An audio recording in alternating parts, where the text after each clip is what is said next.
Have you ever had that moment when your entire world shifts on its axis? When everything you thought was solid suddenly turns to sand beneath your feet? Mine happened on what should have been one of the happiest nights of my life, our 12th anniversary celebration. But instead of champagne toasts and loving memories, I got the shock of my lifetime when my husband's mistress walked through the door. What happened next? Let's just say my response left the entire room in stunned silence and changed the course of my life forever. Before we jump back in, tell us where you're tuning in from, and if this story touches you, make sure you're subscribed, because tomorrow, I've saved something extra special for you. I've always loved autumn in Portland. The way the leaves turn that perfect shade of amber against our gray skies, the smell of rain-soaked cedar, the excuse to wrap yourself in oversized sweaters while clutching mugs of something warm. It was during one of those perfect October evenings, 12 years ago, that Nathan proposed to me on the Eastbank Esplanade with the city lights reflecting on the Willamette River. So it felt poetic to celebrate our anniversary each year as the leaves began to change. This year, our 12th, felt especially significant. We'd finally finished renovating the craftsman bungalow we'd poured our hearts into. My art studio in the converted garage was complete, with skylights that bathed my pottery wheel in natural light. Nathan's financial advising career had taken off, and I'd recently been offered my first solo exhibition at the Riverfront Gallery, a dream I'd been working toward since I first touched clay in high school. "It's perfect timing," I told my Aunt Diana as we prepared the cabin at Lake Oswego for the anniversary gathering. 12 years married, house complete, careers flourishing. It feels like we're entering a new chapter. Diana smiled as she arranged wildflowers in a vase I'd thrown especially for the occasion. "You deserve this happiness, Jess. After everything with your parents, watching you build this beautiful life with Nathan has been my greatest joy." Diana and her husband Marcus were the only family I had left after losing my parents in a car accident when I was 22. They'd stepped in without hesitation, becoming the solid foundation I needed to rebuild my life. Having them host our anniversary celebration at their lakeside cabin felt right. They'd witnessed our relationship from the first date to our wedding day on this very property. "Nathan's been acting strange lately," I admitted, smoothing the tablecloth. "Distant, working late more than usual." Diana paused, her hands hovering over the flowers. "Marriage has seasons, honey. You two have been renovating that house for years while building your careers. It's exhausting." "I know," I nodded, arranging hand-thrown plates at each place setting. Each one was unique, crafted during different years of our marriage. "I've planned a weekend getaway for us next month. Just the two of us in a cabin on the coast. No phones, no work, just reconnecting." The sound of cars pulling into the gravel driveway signaled the arrival of our guests. Zoe arrived first, my fellow art teacher and confidant, bearing a bottle of wine and her signature, enthusiasm. Marcus returned from town with the catered food. More friends filtered in. Colleagues from Nathan's firm, neighbors who'd become friends, former classmates who'd stuck around. But no Nathan. I checked my phone again. No messages, no calls. He'd texted earlier saying he was wrapping up something at work and would meet us at the cabin. That was 3 hours ago. "He's probably stuck in traffic," Zoe offered, handing me a glass of wine. "Friday evening commute from downtown can be brutal." I smiled tightly, checking the time again. 7:30. The party had been underway for an hour. Nathan was never late. Punctuality was practically his religion. I'd teased him about it throughout our relationship, setting our clocks ahead to ensure we arrived places on time. At 8 o'clock, I heard another car on the gravel. Relief flooded through me.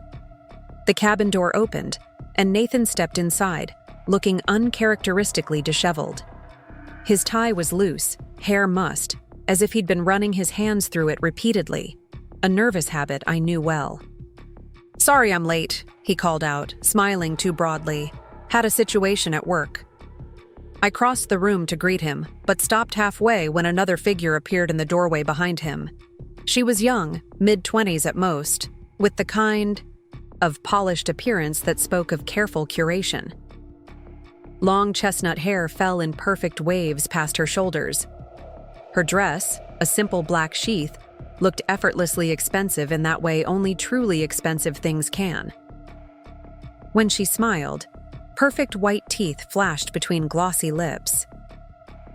"You must be Jessica," she said, extending a manicured hand.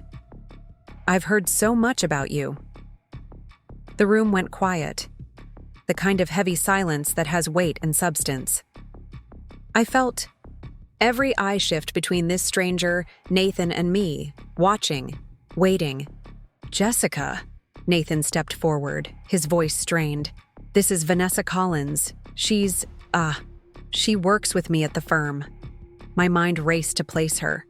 Nathan had never mentioned a Vanessa. I knew most of his colleagues. Many of them were here tonight. "Nice to meet you," I said automatically, years of social conditioning kicking in. I didn't take her hand.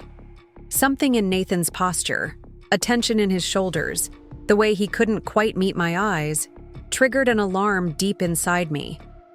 12 years of knowing someone creates an intuitive language. I could read disaster in the slight twitch at the corner of his mouth. "Vanessa is more than a colleague, actually," Nathan continued, his voice dropping. "We've been seeing each other." The wine glass slipped from my fingers, shattering on the hardwood floor. Red liquid splashed across my white dress, looking remarkably like blood. "Nathan," Vanessa's voice carried a warning note. "We discussed how we would do this. They were a we.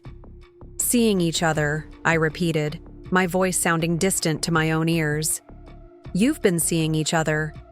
I looked between them, noting how they stood, not quite touching, but gravitating toward one another like paired magnets. "How long?" "Jessica, maybe we should talk privately," Nathan suggested, glancing uncomfortably at our friends and family who stood frozen in shock. "How long?" The words came out harder this time. 2 years, Vanessa answered when Nathan hesitated. "We met when I joined the firm. 2 years, half the time it took to build my studio, longer than it took to renovate our kitchen. While I'd been creating pottery for our home, he'd been creating a separate life." I felt a hand on my shoulder. Diana, her presence warm and solid. "Nathan, what are you doing?" she asked, her normally gentle voice edged with steel. "I wanted to wait until after the party," Nathan said, running a hand through his hair again. "This isn't how I planned to tell you." "Tell me what exactly?"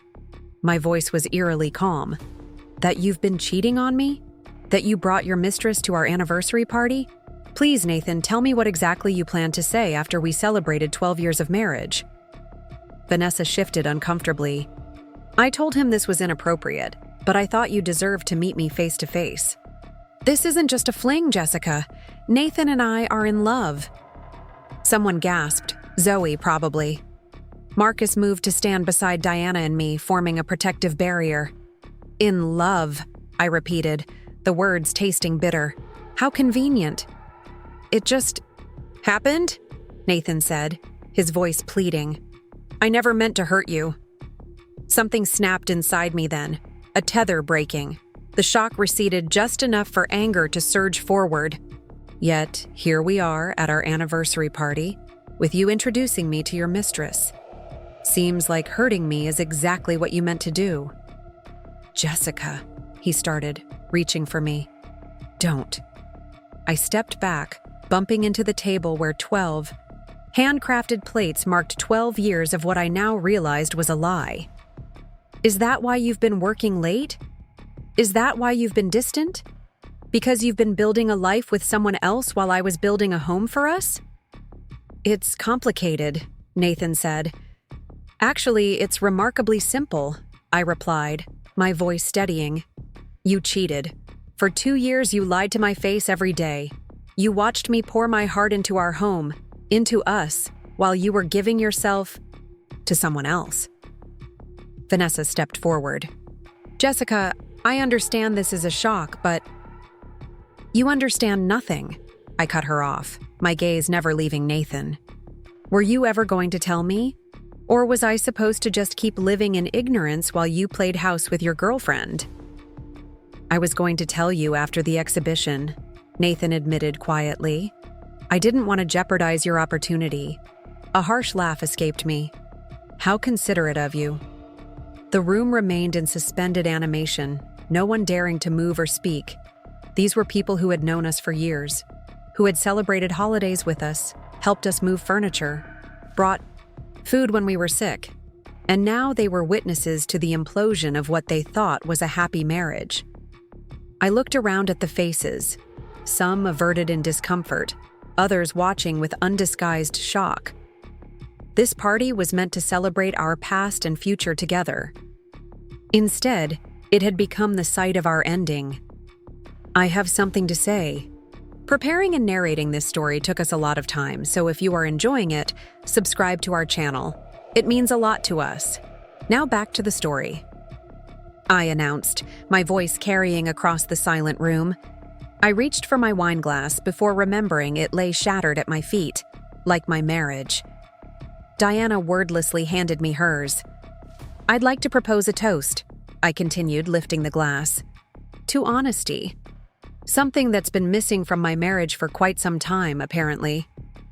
I looked directly at Nathan and Vanessa. I've spent 12 years believing I was building a life with someone who respected me enough to tell me the truth. I was wrong. Nathan's face flushed. Jessica, please. I'm not finished, I said firmly. You've had 2 years to speak your piece.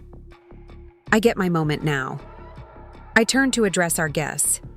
Thank you all for coming to celebrate what I thought was a milestone. Instead, it's become a funeral for my marriage. That's a bit dramatic, Nathan muttered. Is it? I challenged. Tell me, Nathan, what part of bringing your mistress to our anniversary party isn't deserving of drama? Vanessa touched his arm. Maybe we should go. No, I said, suddenly filled with a strange clarity. You should stay. After all, this party is about Nathan's relationship, isn't it? Just not the one with me. I set the glass down carefully and straightened my spine. I won't be staying, though. I deserve better than this humiliation. With those words, I walked to the door, pausing only to address Nathan one final time. Don't come home tonight, or any night for that matter. Whatever we had died the moment you decided I wasn't worth the truth. As I stepped into the cool autumn air, I heard Diana call my name. I kept walking, the gravel crunching beneath my feet, each step taking me further from the life I thought I had. Behind me, through the cabin windows, I could see the tableau I'd left behind. Frozen faces, Nathan standing with his mistress, and a dozen handmade anniversary plates that would never be used. The irony wasn't lost on me. I'd spent years crafting the perfect vessels to hold our memories, never realizing our relationship had been hollow from the start. I drove aimlessly that night, Portland's rain-slicked streets reflecting traffic lights in blurry halos. My hands gripped the steering, wheel so tightly my knuckles turned white, as if holding on might keep me from falling apart completely. Eventually, I found myself parked outside Zoe's apartment building, unable to face our empty house. You can stay as long as you need, Zoe said, making up her sofa with sheets and blankets. Her small apartment was cluttered with art supplies and half-finished canvases, but it felt safe in a way my own home suddenly didn't. I don't even know what to feel, I admitted, curling into the corner of the sofa. Angry? Devastated? Stupid? You're not stupid, Zoe insisted, handing me a mug of tea spiked with something stronger. Nathan is the one who threw away 12 years for some office fling. 2 years isn't a fling, I said quietly. That's a relationship. My phone buzzed repeatedly. Texts from Nathan, Calls from Diana and Marcus, messages from concerned friends. I silenced it, unable to face any of them. That first night passed in a blur of tears and numbness. Morning brought no clarity, only the harsh reality that I needed to return home eventually. I couldn't hide at Zoe's forever. "I'll come with you," Zoe offered, but I shook my head. This is something I need to do alone. The house looked exactly as I'd left it yesterday morning. Coffee mug in the sink, pottery sketches spread across.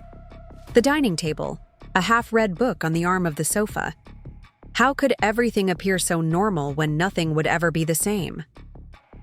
I moved through the rooms like a ghost, seeing our life together with new eyes. Photos that once brought comfort now raised questions. Was he already with her when this was taken? The anniversary trip to Vancouver? His birthday celebration last year? In our home office, I started gathering important documents: birth certificate, passport, insurance policies. That's when I noticed the financial statements in Nathan's desk. As a financial advisor, Nathan had always handled our money. I'd trusted him completely, focusing on my teaching and art while he managed our investments and accounts. I started going through the papers methodically, trying to understand our financial situation. What I found made my stomach turn. Our joint savings account, the one we'd been building for years, had been steadily diminishing over the past 18 months. Monthly withdrawals, always in cash, totaling nearly $50,000. More concerning were the documents about our home, the refinancing papers I didn't remember signing. A home equity line of credit opened 6 months ago with a significant withdrawal. My hands trembled as I dialed Diana's number. "Jessica, thank God," she answered immediately. "We've been so worried. Are you okay?" "Where are you?" "I'm home," I said, my voice tight. "Diana, I need help. Nathan's been moving money around, taking out loans against the house. I don't understand what I'm looking at." "Don't touch anything else," she said firmly. "Marcus and I are coming over." Within an hour, they arrived with boxes of pizza I couldn't eat and a determination to help that broke through my numbness. Marcus, who had worked in banking before retirement, pored over the documents while Diana made calls to her friend Olivia Santos, a divorce attorney. "Jessica," Marcus said finally, his expression grave, "there's something you need to see." He showed me paperwork for an investment property purchased 14 months ago, a downtown condo in a luxury building. The down payment had come from our joint savings. The mortgage payments were being made from our home equity line. "He bought her an apartment," I whispered, the pieces clicking into place. "With our money." "It looks that way," Marcus confirmed gently.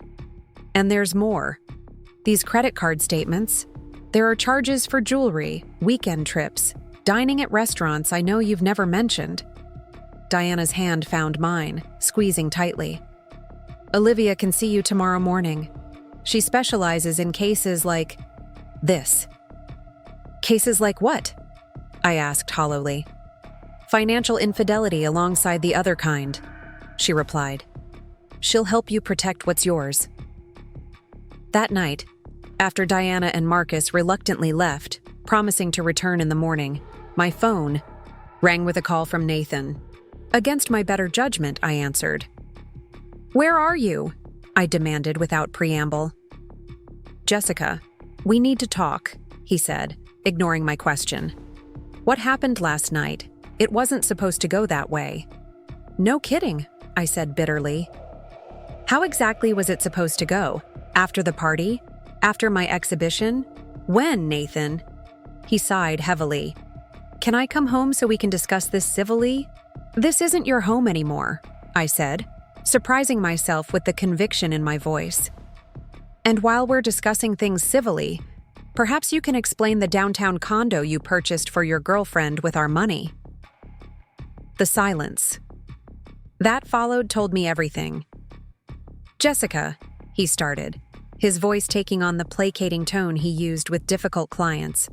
"Our finances are complicated. You've never been interested in the details." "I'm interested now," I countered. "I'm interested in how you used our home as collateral to fund your affair.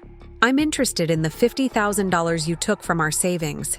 I'm very interested in all of it, Nathan." "You're overreacting," he said dismissively. "The condo is an investment. Yes, Vanessa lives there, but it's in my name. It's an asset." "An asset?" I repeated incredulously. "You stole from our future to build one with her." "I didn't steal anything," he snapped, his composure slipping. "My name is on those accounts too. My salary paid for most of it anyway." The casual cruelty of his words stunned me into silence.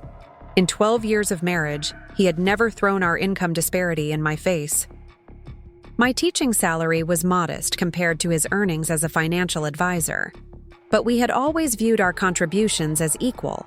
My work allowing him to build his career without worrying about maintaining our home, his income providing financial security while I pursued my art. "I see," I said finally, my voice cold. "Well, you'll be hearing from my lawyer. Don't come to the house, Nathan. I've changed the locks." I hadn't actually changed the locks yet, but the bluff worked. He cursed under his breath. "This doesn't have to get ugly, Jessica." "It got ugly the moment you decided to cheat," I replied, ending the call. The next morning, I met Olivia Santos in her downtown office, armed with folders of documents and a determination I hadn't felt since the night of the party. Diana came with me, her presence a steady anchor in the storm. Olivia, a sharp-eyed woman in her 50s with a no-nonsense manner, listened carefully as I explained the situation. She took notes, occasionally asking for clarification about specific accounts or assets. "I'm not going to sugarcoat this," she said when I finished. "What your husband has done, using marital assets to fund his affair and establish a separate household, is what we call marital waste.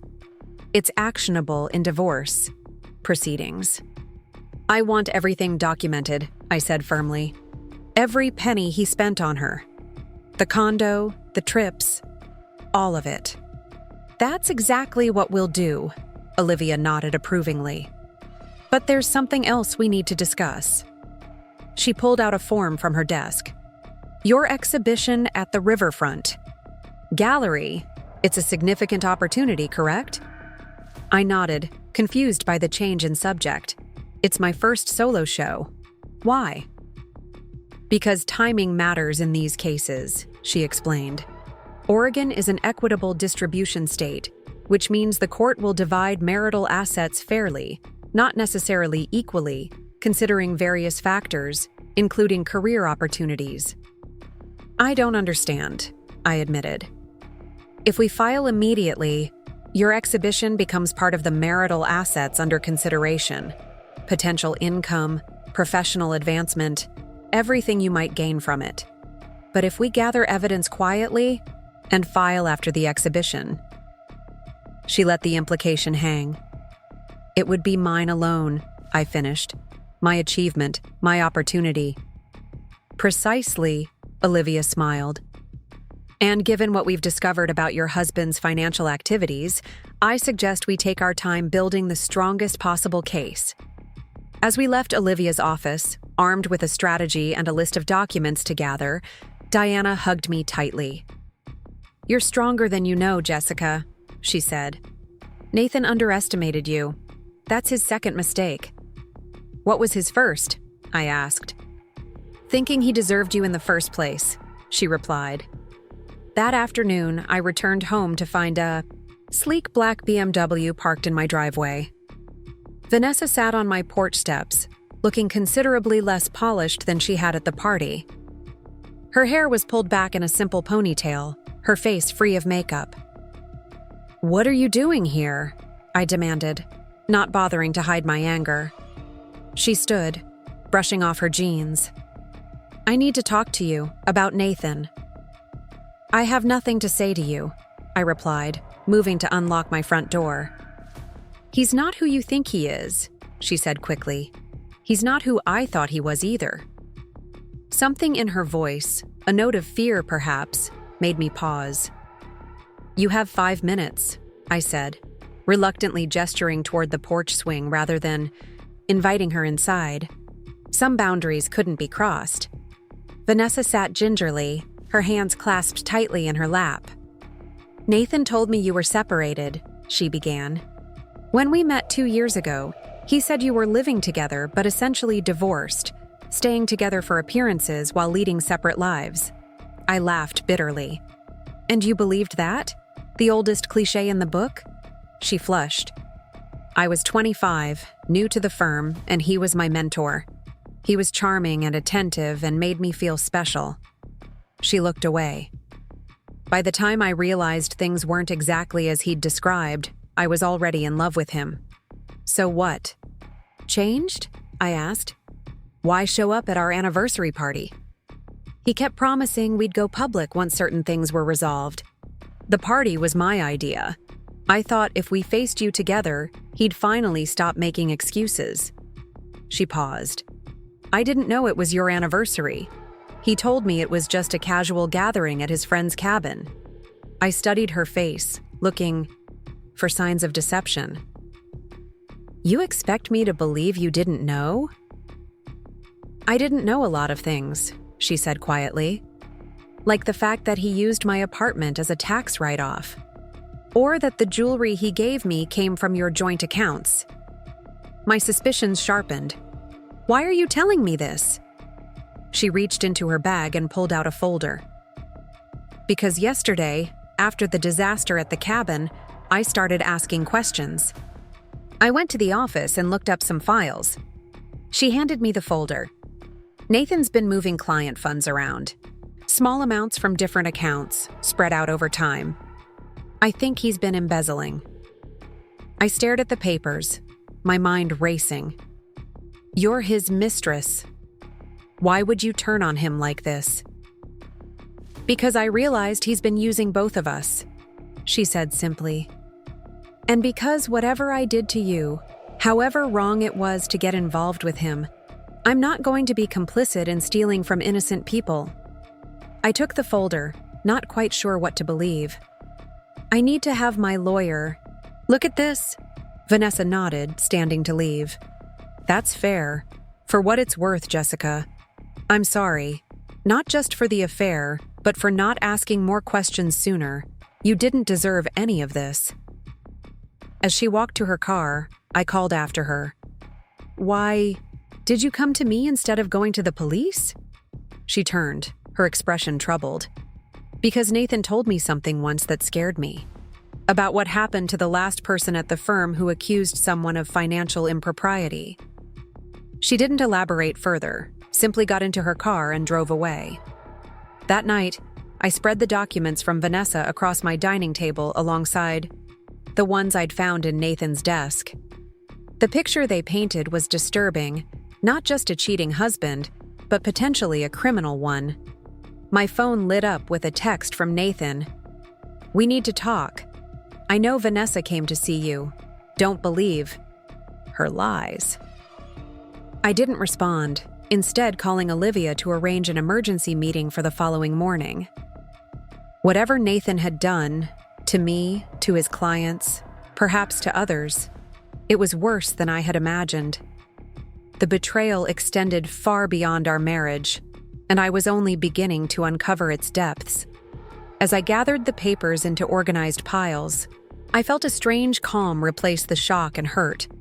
Each document, each deception revealed, was another thread cutting me free from the man I thought I knew. The pain was still there, but alongside it grew something new, a determination to uncover the full truth, whatever it might be.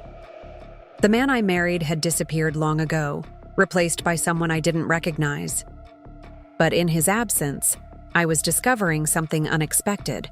The woman I had always been, strong enough to face whatever came next. The gallery space of the riverfront felt different in the harsh morning light, stripped of the mystique it held, in my dreams. Amelia, the curator who had championed my work, greeted me with an enthusiastic hug that I struggled to return. "Jessica, I was just about to call you. I've been thinking about placement for your pieces, and I'm envisioning the central alcove for your Marriage Vessels series. The irony wasn't lost on me.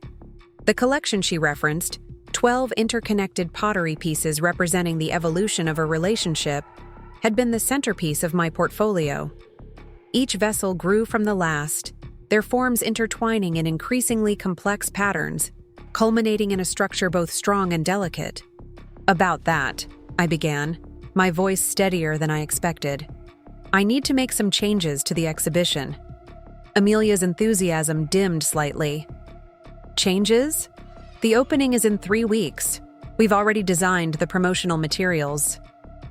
I know, I said, reaching into my bag for a sketchbook. But I can't show the Marriage Vessels series. Not anymore. I opened to fresh sketches I'd worked on through the sleepless night. I want to create something new, something more honest. She studied the charcoal drawings, shattered forms being reconstructed into unexpected shapes, broken edges highlighted with metallic glazes rather than hidden. This is different from your previous work, more raw. My life is different now, I replied simply. To her credit, Amelia didn't press for details. Instead, she traced the lines of my sketches with an appraising eye. You'd need to produce all of these in 3 weeks? I'll work day and night if necessary. She was quiet for a long moment. The Marriage Vessels were beautiful, Jessica, but these... She tapped the sketch. These have something the others didn't. Urgency. Truth.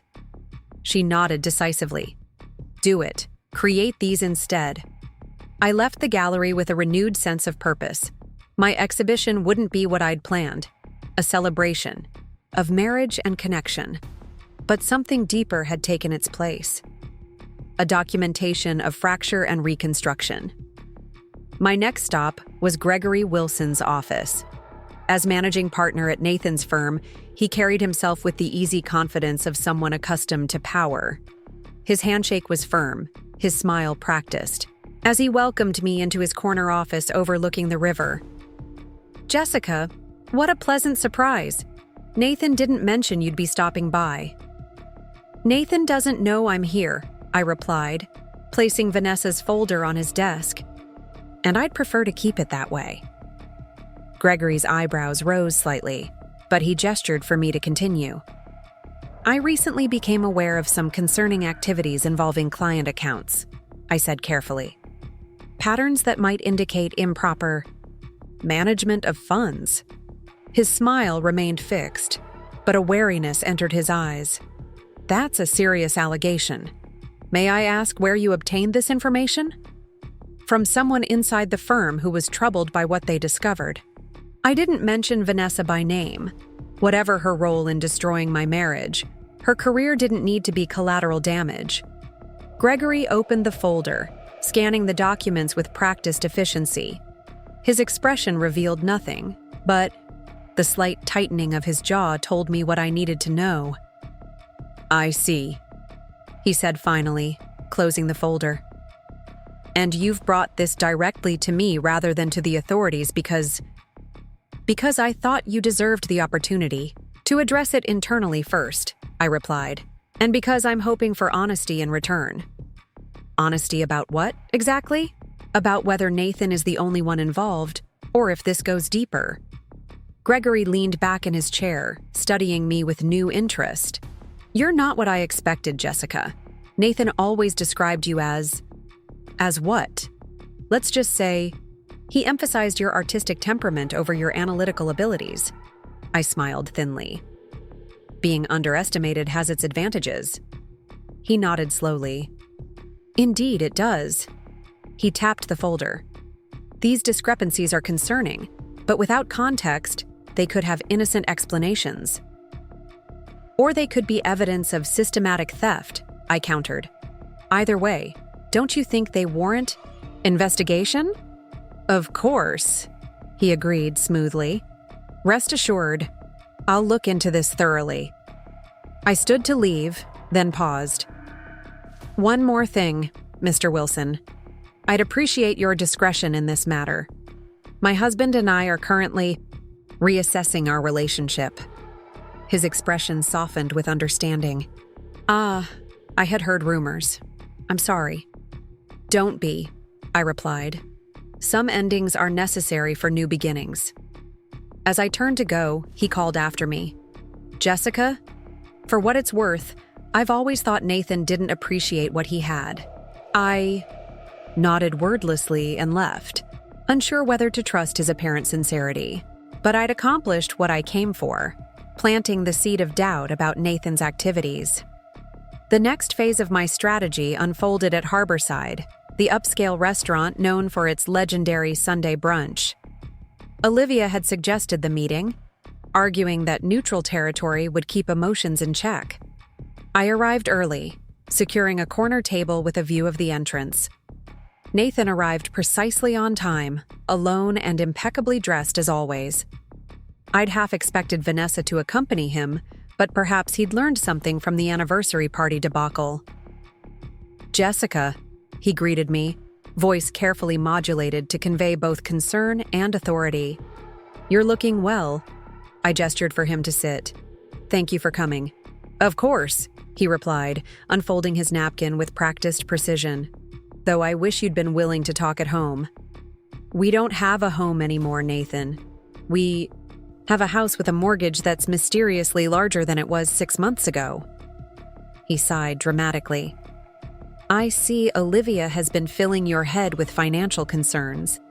I've told you, the refinancing was a strategic decision to take advantage of lower interest rates. And the home equity line of credit? I asked. Was that also strategic? Market opportunities arise unexpectedly. Sometimes quick access to capital is necessary. Like when you need to buy a condo for your girlfriend? The waiter approached with water and menus, interrupting Nathan's response. We ordered mechanically. Him, the smoked salmon Benedict he always chose. Me, a simple avocado toast I doubted I'd touch. I didn't invite you here to argue about the condo, I said once we were alone again. Then why am I here, Jessica? To receive more accusations? To be ambushed again? You're here because, despite everything, I thought you deserved to hear this directly from me. I leaned forward. I know about the client accounts, Nathan. The change was subtle but unmistakable. A momentary widening of his eyes, a tightening of his fingers around his water glass. Then the mask slipped back into place.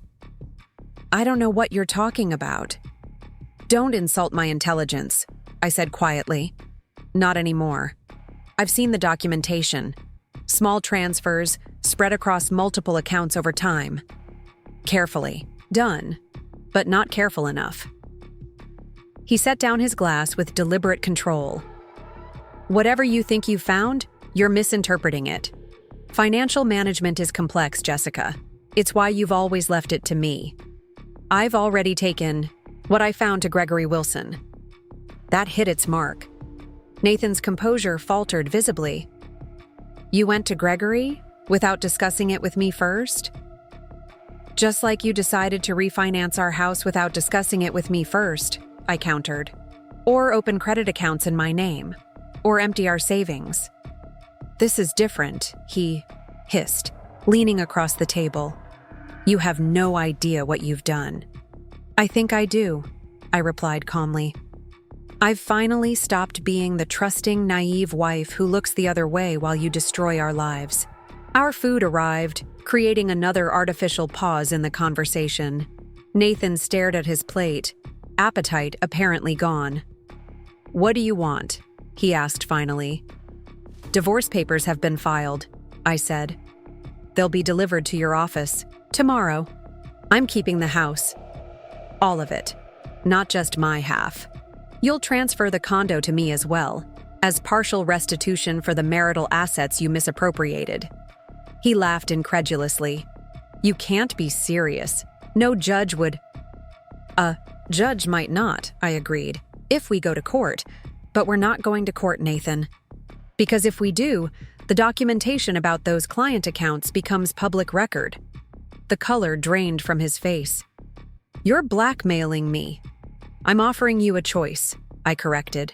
A clean, private divorce where you surrender the properties and pay restitution, or a messy public one where your professional misconduct becomes central to the proceedings.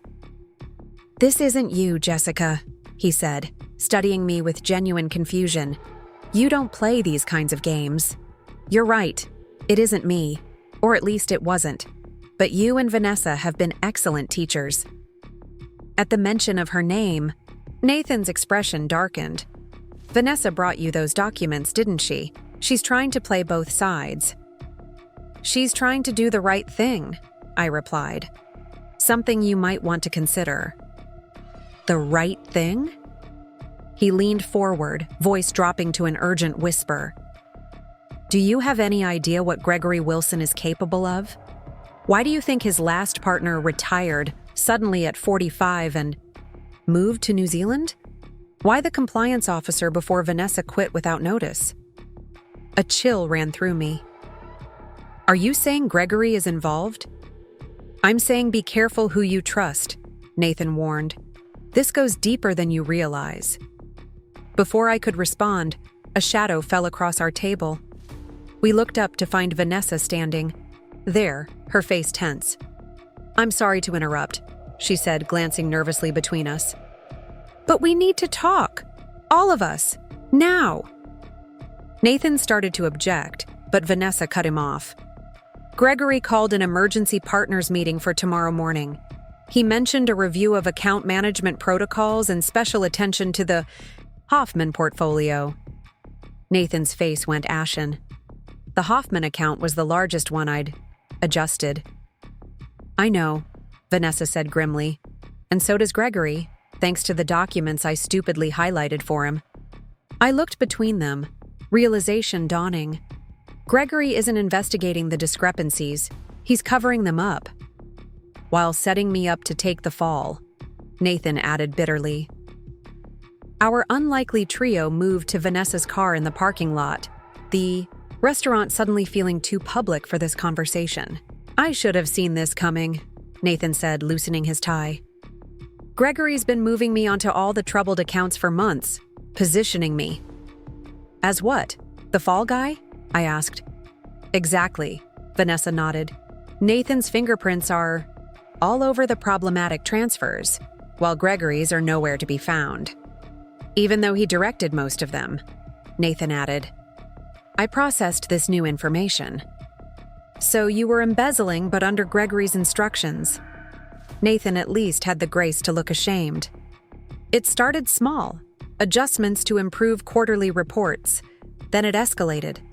By the time I realized how deep it went, I was already implicated. And the affair? Was that Gregory's idea too? I couldn't keep the bitterness from my voice. Vanessa looked away.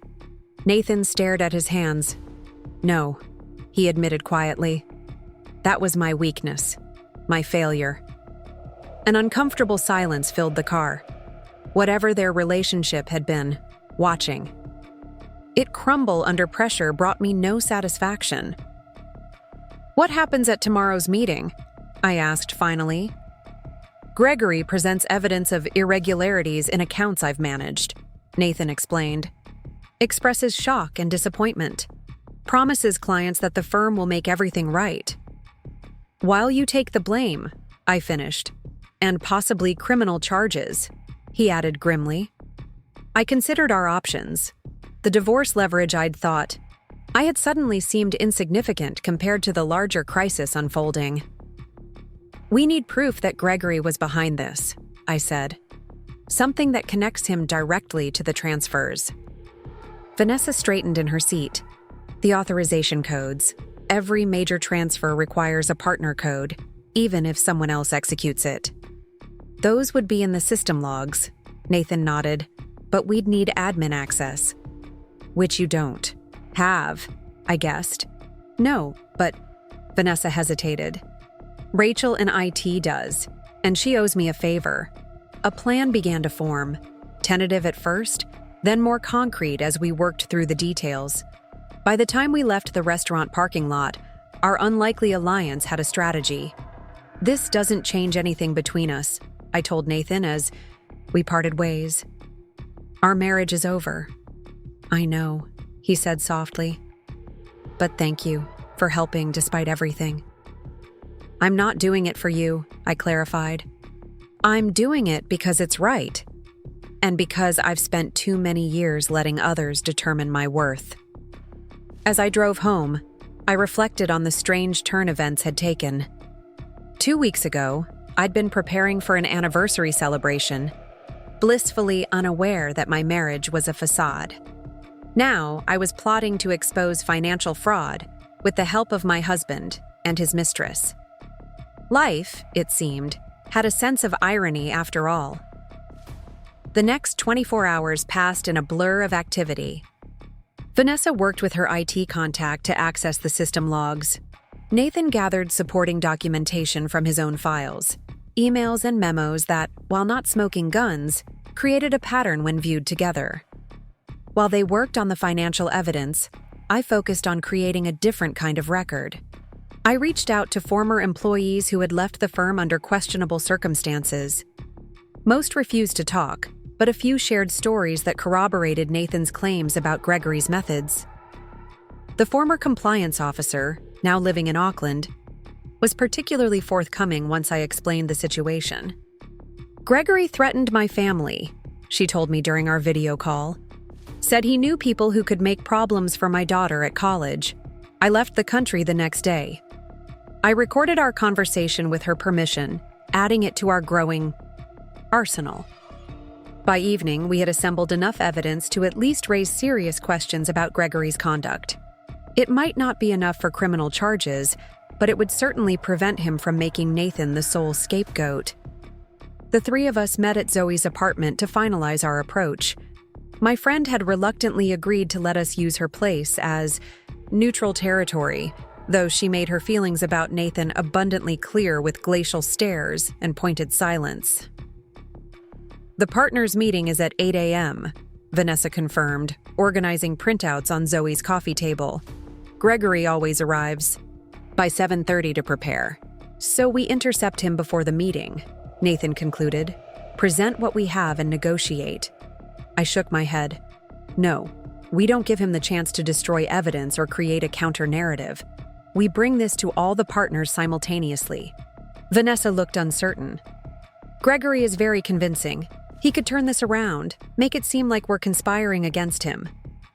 That's why we need leverage he can't fight, I insisted. Something irrefutable. Nathan's phone chimed with a text. He read it, then looked up with grim satisfaction. Rachel came through. She found the authorization logs and matched them with the transfers. Gregory's code was used for every major movement of funds. Would he have been the only one who knew his code? I asked. In theory, yes, Vanessa replied, but he could claim it was stolen or misused. Not if we can prove he entered it himself, Nathan said, showing us the text. The system logs IP addresses with each authorization. Most of the questionable transfers were authorized from Gregory's home network. A slow smile spread across my face. That's our smoking gun. As we finalized our strategy for the morning, I found myself studying Nathan and Vanessa together. The dynamic between them had shifted. The romantic connection replaced by wary collaboration. Whatever passion had fueled their affair seemed to have burned out under the pressure of real-world consequences. Later, as Nathan and Vanessa left separately to prepare for tomorrow, Zoe finally spoke her mind. "Are you sure about this?" she asked, helping me gather the scattered papers. "Working with them after what they did to you?" "I'm not doing it for them," I replied, echoing what I'd told Nathan earlier. "This is about doing what's right, regardless of my personal feelings. And the fact that it might take down the man who enabled your husband's affair has nothing to do with it." Zoe raised an eyebrow. I smiled reluctantly. Maybe a little. But mostly, it's about refusing to be a victim anymore, not of Nathan's betrayal or Gregory's manipulation. Zoe hugged me tightly. "Well, for what it's worth, I'm proud of you. The old Jessica would have retreated into her art and let the world sort itself out." The old Jessica didn't know her own strength, I replied. That night, I returned to my studio for the first time since the anniversary party. The half-finished pieces of my marriage vessels collection sat abandoned on shelves, their interconnected forms now seeming naive rather than profound. I sat at my wheel and centered a fresh lump of clay, feeling its weight and resistance as it spun between my hands. As I worked deep into the night, new forms emerged, jagged edges softened but not hidden, broken pieces incorporated into designs stronger than the originals. By dawn, I had created the first pieces of my new collection. I called it After the Breaking. The morning of the partners' meeting dawned with a heavy Portland mist that shrouded the city in gray. I dressed carefully, choosing a structured navy dress that conveyed confidence, rather than the artistic flowing garments I typically favored. My hands, still bearing traces of clay under the nails despite scrubbing, felt strange gripping the leather portfolio containing our evidence. Nathan met me in the lobby of his firm's building, his face drawn from what had clearly been a sleepless night. "Vanessa's already upstairs," he said in greeting. "She's making sure everyone attends." We rode the elevator in silence, the tension between us no longer hot with betrayal, but cooled into something more complex, a shared purpose despite our fractured connection. The conference room occupied the corner of the 15th floor, its glass walls offering panoramic views of the mist-covered city and river beyond. Inside, partners and senior associates milled around a breakfast spread, coffee cups in hand. Gregory stood at the head of the table, reviewing notes with practiced nonchalance. He glanced up as we entered, his expression flickering with momentary surprise before settling into a practiced smile. "Jessica, this is unexpected. I don't believe we included spouses in the meeting invitation." "I invited her," Nathan replied before I could speak. "Given that today's discussion directly impacts our family's financial future." Gregory's smile tightened. "I see. Well, perhaps we should discuss that privately before—" "Actually," I interrupted smoothly, "I think what we have to discuss concerns everyone in this room." I gestured to the gathered partners, who were watching our exchange with undisguised curiosity. Gregory's eyes narrowed slightly. "The agenda is rather full today. Perhaps another time would be more appropriate. For personal matters." "This isn't personal," Vanessa said, stepping forward with a stack of folders. "It's professional." She began distributing them around the table. "Everyone should have a copy before we begin." Gregory's composure slipped fractionally. "Ms. Collins, this is highly irregular. We have established protocols for adding items to meeting agendas." "Like the protocols for transferring client funds?" Nathan asked pointedly. "Those seem to have been rather flexible lately." A tense silence fell over the room as partners opened their folders. I watched their expressions shift from confusion to concern to alarm as they reviewed the evidence we'd compiled. "What is this?" demanded Elaine Chen, the most senior female partner. "These authorization logs show questionable transfers from dozens of client accounts." "All approved with Gregory's authorization code," Nathan added.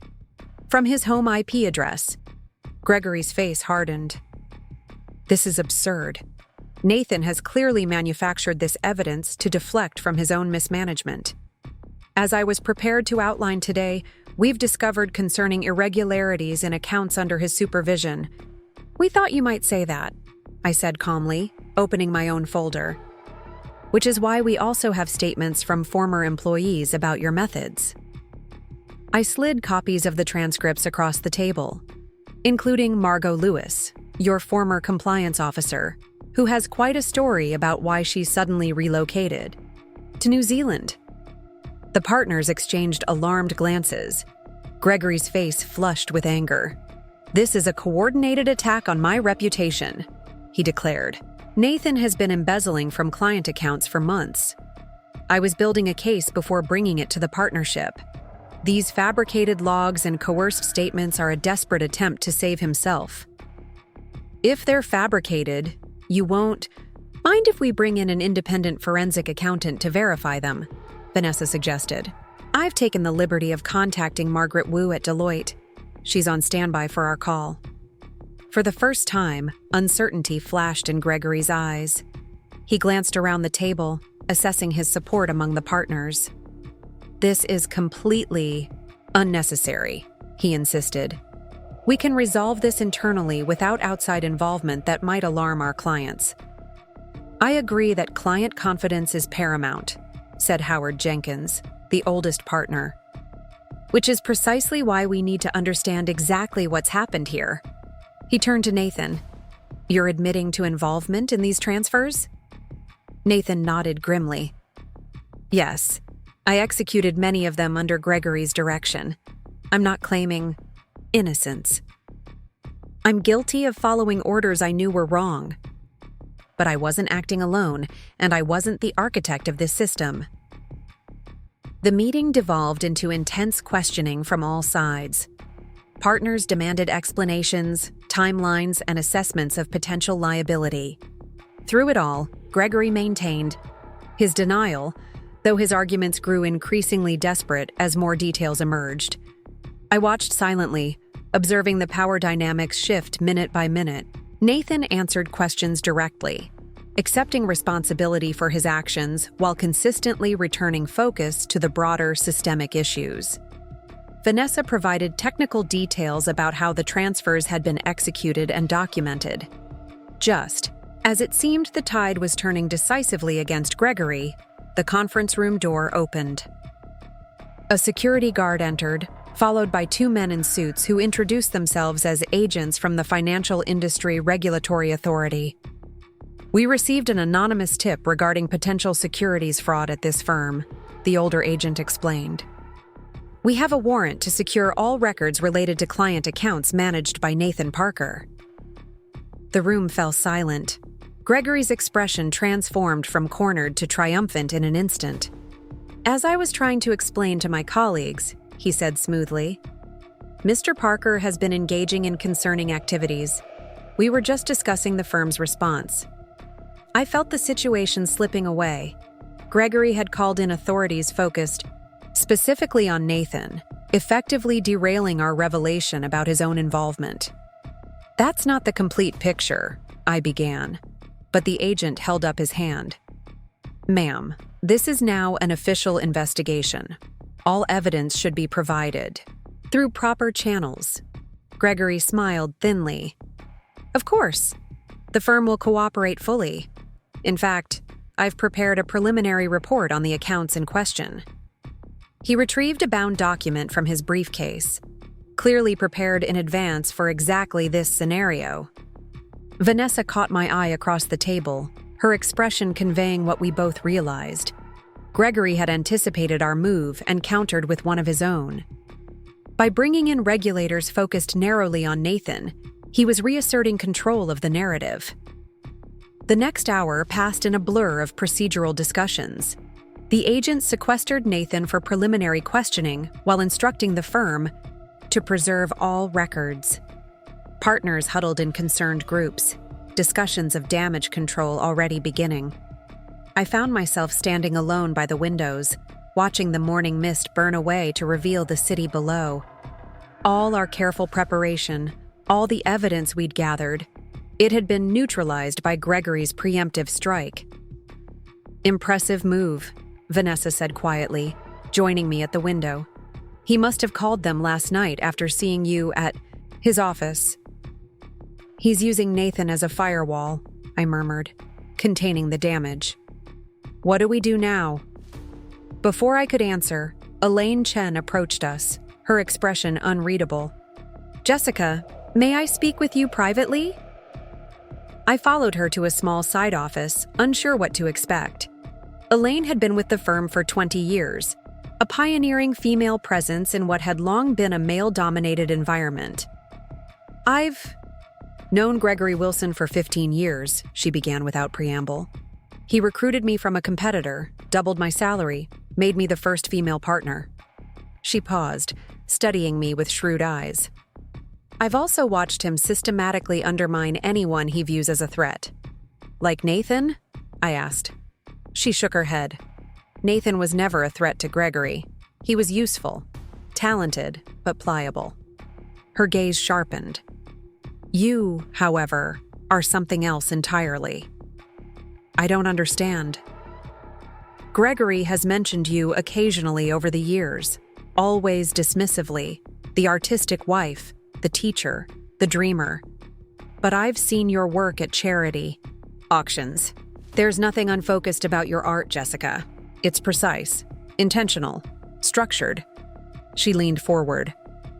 Gregory underestimated you. That's a mistake I won't make. What are you saying? I'm saying the evidence you gathered is compelling, but insufficient given Gregory's counter-move.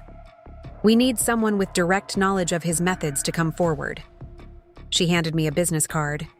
Someone like Martin Delaney, Gregory's former assistant, who supervised document destruction when the SEC investigated the firm 3 years ago. I stared at the card. Why are you helping me? Elaine smiled thinly. Because I've spent 20 years watching men like Gregory and Nathan operate with impunity. Because this firm represents my life's work, and I won't see it destroyed by their arrogance. She stood to leave. And because sometimes justice requires a woman's touch. With that cryptic statement, she left me alone with the card and my thoughts. Outside, the situation was deteriorating rapidly. Nathan had emerged from his interview looking shell-shocked. The agents were boxing files and securing computers. Gregory moved among the partners, speaking in urgent, reassuring tones. I approached Nathan cautiously. What happened? They're focusing entirely on my activities, he said, voice hollow. The accounts I managed, the transfers I executed. It's exactly what Gregory wanted. We're not finished, I told him, showing him Martin Delaney's card.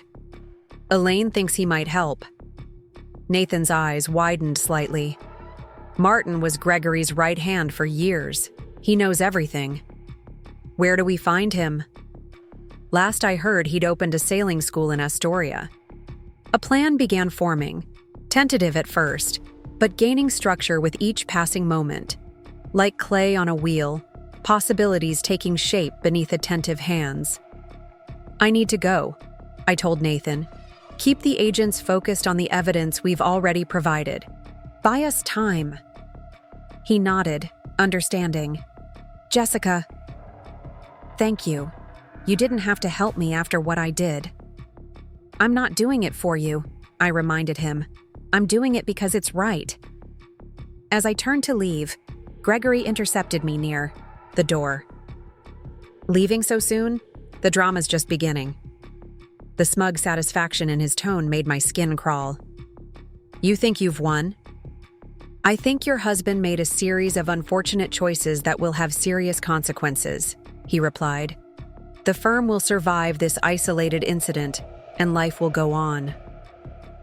For you, perhaps, I said softly. But remember this moment. Gregory, remember how confident you felt. His smile faltered slightly. Is that a threat, Mrs. Parker? No, I replied, meeting his gaze steadily. It's a promise. The drive to Astoria took nearly 2 hours, the coastal highway winding, through forests and alongside waterways. I'd called ahead using the number on Martin's card, leaving a vague message about Gregory Wilson and the firm. He'd called back within minutes, agreeing to meet at his sailing school.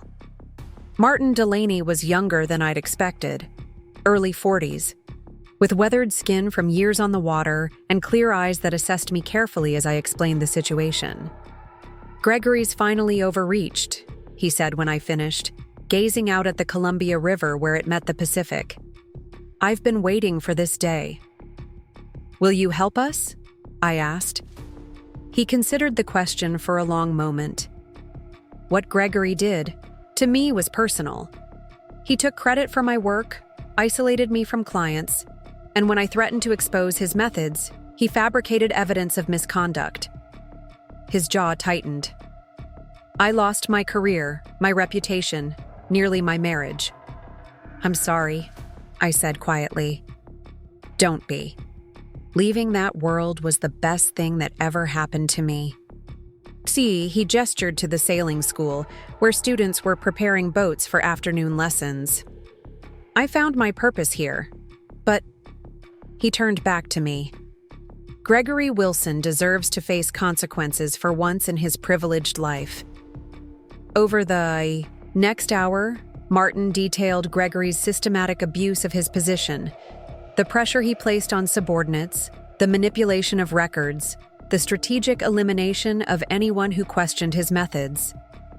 Most crucially, he had documented everything, maintaining a private record of transactions and communications that Gregory believed had been destroyed. "I kept copies," Martin explained, retrieving a waterproof case from a storage locker. "Insurance, I called it. Never thought I'd actually use it." The contents were damning.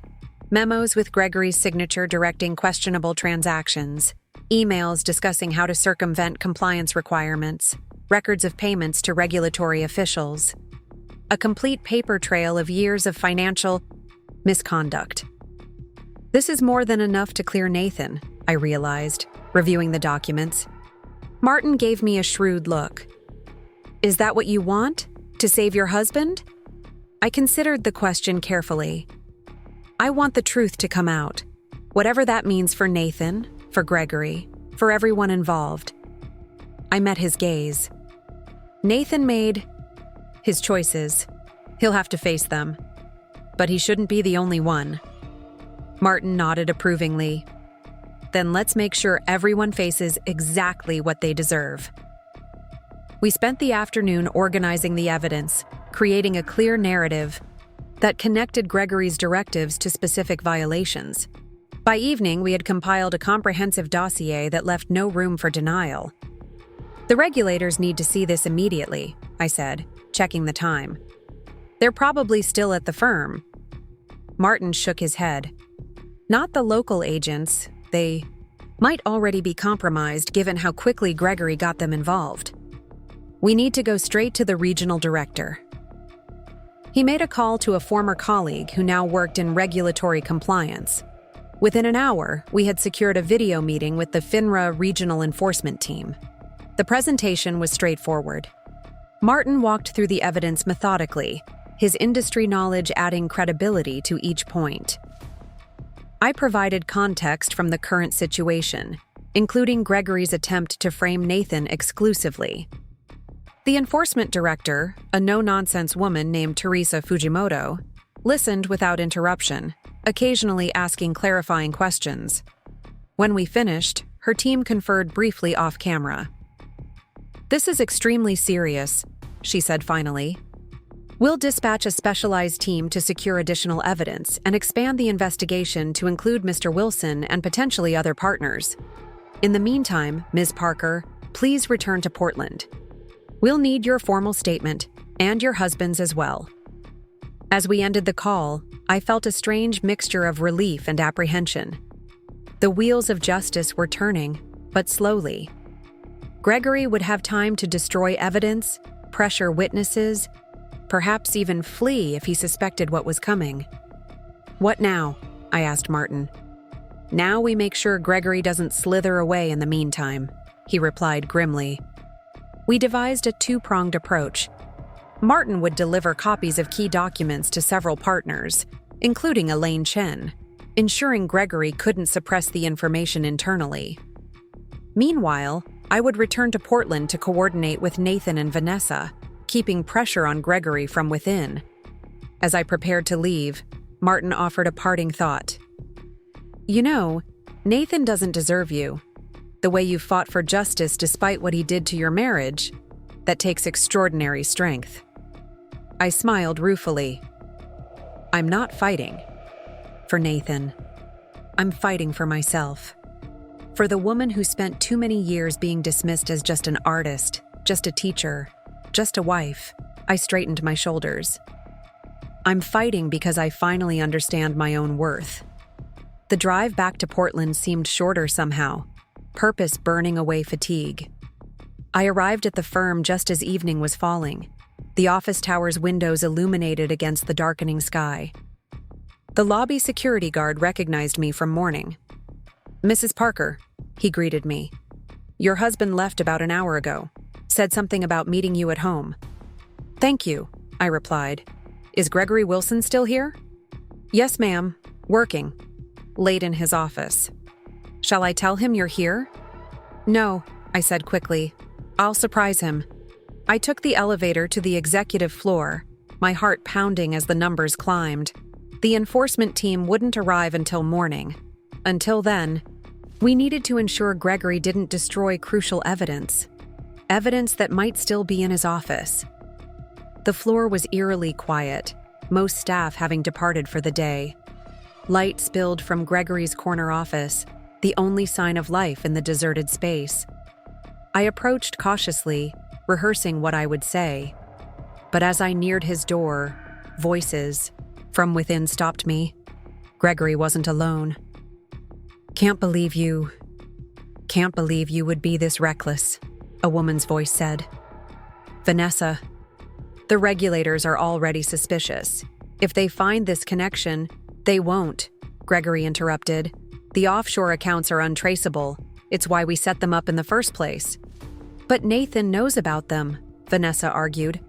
"What if he talks to save himself?" "Nathan won't say anything," Gregory replied with cold confidence. "He's implicated himself too deeply. If he goes down, he takes you with him." I froze outside the door, processing what I was hearing. Vanessa wasn't confronting Gregory. She was conspiring with him. "I never wanted it to go this far," Vanessa said, her voice strained. "Using me to get close to Nathan was one thing, but framing him entirely—" "Having second thoughts?" Gregory's tone was mocking. "A bit late for that, don't you think? You've been cashing the checks for 2 years now." The revelation hit me like a physical blow. Vanessa hadn't fallen in love with Nathan by chance. She'd been planted in his life, part of Gregory's scheme from the beginning. "His wife is becoming a problem," Gregory continued. "She's more resourceful than I anticipated." "Jessica's harmless," Vanessa replied dismissively. "An art teacher playing detective.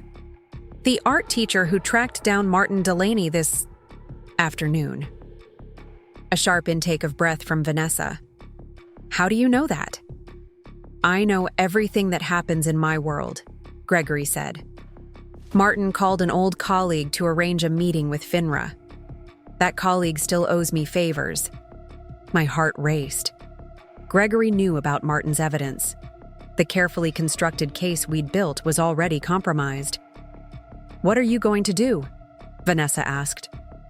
"What I always do," Gregory replied calmly.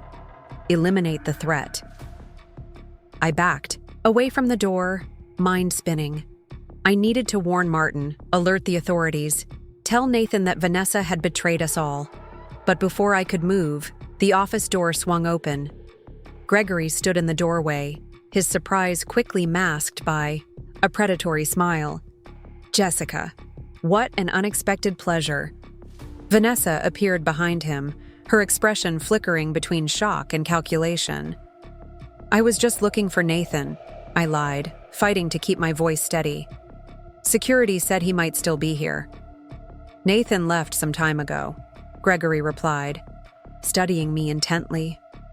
"But since you're here, perhaps we could continue our discussion from this morning. I believe we have unfinished business."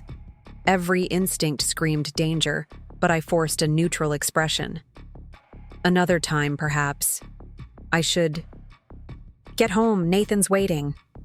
I turned to leave, walking at a measured pace toward the elevator, resisting the urge to run.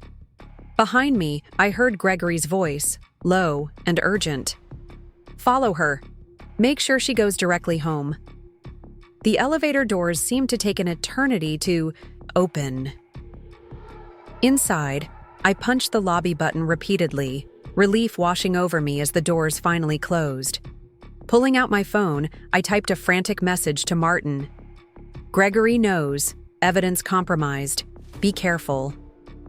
The response came almost immediately. "Already delivered copies to partners and FINRA secure server. Too late for him to stop it." A small victory, but Gregory's words echoed ominously in my mind. Eliminate the threat. He wouldn't give up so easily. In the lobby, I spotted Vanessa emerging from another elevator, trying to appear casual as she scanned the space for me. I slipped out a side exit, taking the stairs to the parking garage instead of the main entrance where she would expect me. My car was where I'd left it that morning, but now I approached it with caution, checking underneath and examining the tires before unlocking it. Gregory's threat felt tangible, hovering in the air around me. I drove home via a circuitous route, constantly checking my rearview mirror for signs of being followed. Portland's evening traffic provided both cover and confusion, making it difficult to tell if the black sedan that appeared periodically was tracking me or simply heading in the same general direction. When I finally pulled into my driveway, Nathan's car was already there. The house lights were on, casting a deceptively welcoming glow. I sat in my car for a long moment, weighing my options. If Vanessa had been working with Gregory all along, where did that leave Nathan? Unwitting pawn or willing accomplice? There was only one way to find out. I entered the house cautiously, senses hyper-alert. Nathan sat at the kitchen table, his head in his hands, a half-empty whiskey glass at his elbow. "You know," he said without looking up, a statement rather than a question. "About Vanessa working with Gregory? I just found out." I remained near the door, maintaining distance. "Were you part of it?" He looked up then, his face haggard. "Part of what? My own destruction? The deliberate sabotage of my career and marriage?" Bitterness edged his voice. "No, Jessica. I was exactly what they needed me to be. Ambitious enough to be useful, insecure enough to be manipulated." Something in his defeated posture spoke to the truth of his words. I moved closer, settling into the chair across from him. "Vanessa was never in love with you," I said gently. "No." He laughed hollowly. "Turns out I'm not even special enough to be betrayed on my own merits, just a stepping stone in Gregory's grand plan." "Why you? Why did he need to set you up?" Nathan took a long swallow of whiskey. "Because I was getting too close to the truth. About 2 years ago, I noticed discrepancies in some of our major accounts. Nothing obvious. Gregory's too smart for that. But patterns that didn't add up. So he distracted you with Vanessa." "She was brilliant," Nathan admitted. "Sympathetic when I complained about work pressure. Impressed by my financial insights. Fascinated by the very details that had raised my suspicions." He shook his head ruefully. "While I was falling for her, she was gathering information for Gregory. What I knew, what I suspected, what evidence I might have." "And once she had secured your trust completely," I began. "She helped steer me into executing transactions that would later incriminate me," he finished. "All while Gregory siphoned millions into offshore accounts." The pieces were falling into place. Gregory's elaborate scheme to enrich himself while creating the perfect scapegoat in Nathan. "We need to go to the authorities immediately," I said. "Tell them everything before Gregory can spin this further." Nathan's expression darkened. "It's not that simple. Gregory's already laid groundwork with the regulators, painting me as the mastermind. It's my signature on the documents, my client relationships he exploited, without hard evidence connecting him directly." "Martin Delaney has that evidence," I interrupted. "Documentation of Gregory's directives going back years. He's already shared it with FINRA's regional office."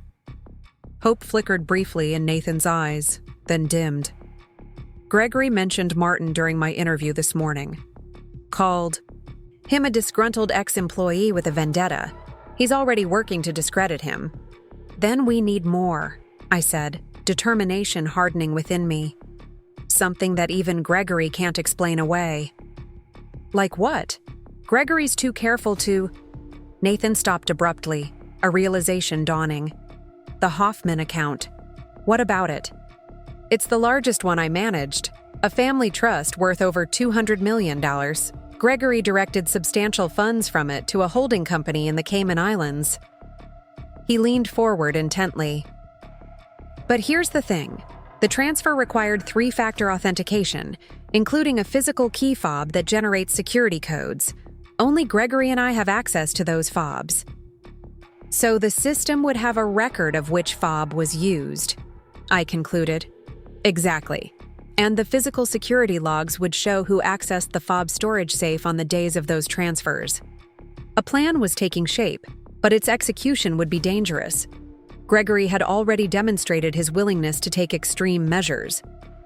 We need to get back into the firm, I said. Tonight, before Gregory can destroy those records. Nathan glanced at his watch. The cleaning crew arrives at 9. The security systems recalibrate during their access period. There's a brief window when the secondary authentication measures are offline. How do you know that? I asked, surprised. A ghost of a smile crossed his face. Vanessa mentioned it once, bragging about her security clearance. She didn't realize I was filing away the information. The irony wasn't lost on me. Vanessa's manipulation had inadvertently given us a weapon to use against her and Gregory. We spent the next hour preparing meticulously. Nathan gathered his firm credentials and keycards. I changed into dark, nondescript clothing and comfortable shoes. We reviewed the building's layout, identifying security cameras and potential exit routes. As we worked, an odd sense of synchronicity developed between us. A remnant of our years together, when we'd functioned as true partners. It was bittersweet, this glimpse of what we'd once been, emerging now only in the wreckage of our marriage. At 8:45 p.m., we parked 3 blocks from the firm, approaching on foot to avoid the building's parking security cameras. Nathan's key card granted us access through a service entrance, typically used by maintenance staff. We have approximately 12 minutes during the security reset, he whispered as we slipped into a service stairwell. After that, any unauthorized access will trigger silent alarms. We moved efficiently through the deserted building, avoiding the main corridors where security cameras would be active even during the reset period. The records room was located on the secure executive floor, adjacent to the partner offices. Wait, Nathan said as we reached the floor, pressing me back against the wall. Voices drifted from around the corner, the cleaning crew starting their nightly routine. We would need to time our approach carefully to avoid being seen. When the voices moved to the opposite end of the floor, we made our way quickly to the records room. Nathan's keycard beeped softly as the door unlocked. Inside, rows of filing cabinets and digital storage systems housed the firm's most sensitive information. A separate security panel controlled access to the high-value client section. The Hoffman records will be in the secure digital archive, Nathan explained, moving to a computer terminal. The authentication logs are maintained separately from the transaction records, part of the security system rather than the client database. He logged in smoothly, navigating through layers of digital security with practiced efficiency. I kept watch at the door, monitoring the movements of the cleaning crew through the narrow window. Here, Nathan said suddenly, his voice tight with excitement. The authentication logs for the Hoffman transfers. I joined him at the terminal, scanning the screen. Each major transfer was accompanied by a detailed security log, including the unique identifier of the authentication fob used. Can you tell which fob authorized these transfers? I asked. Nathan pointed to a code at the end of each entry. This is the fob identifier. Gregory's ends in 027. Mine is 394. The evidence was unmistakable. Every questionable transfer had been authorized, with Gregory's fob, 0227. We need to print this, I said. And we need the physical access logs for the security safe where the fobs are stored. Nathan hesitated. Printing will create a record of our access. It doesn't matter. By the time Gregory discovers it, the evidence will already be with the authorities. He nodded, initiating the print sequence. While the documents were printing, he accessed another system, the physical security logs that tracked access to the firm's most sensitive areas. The fobs are kept in a biometric safe in Gregory's office, Nathan explained. Access requires his fingerprint. No one else can open it.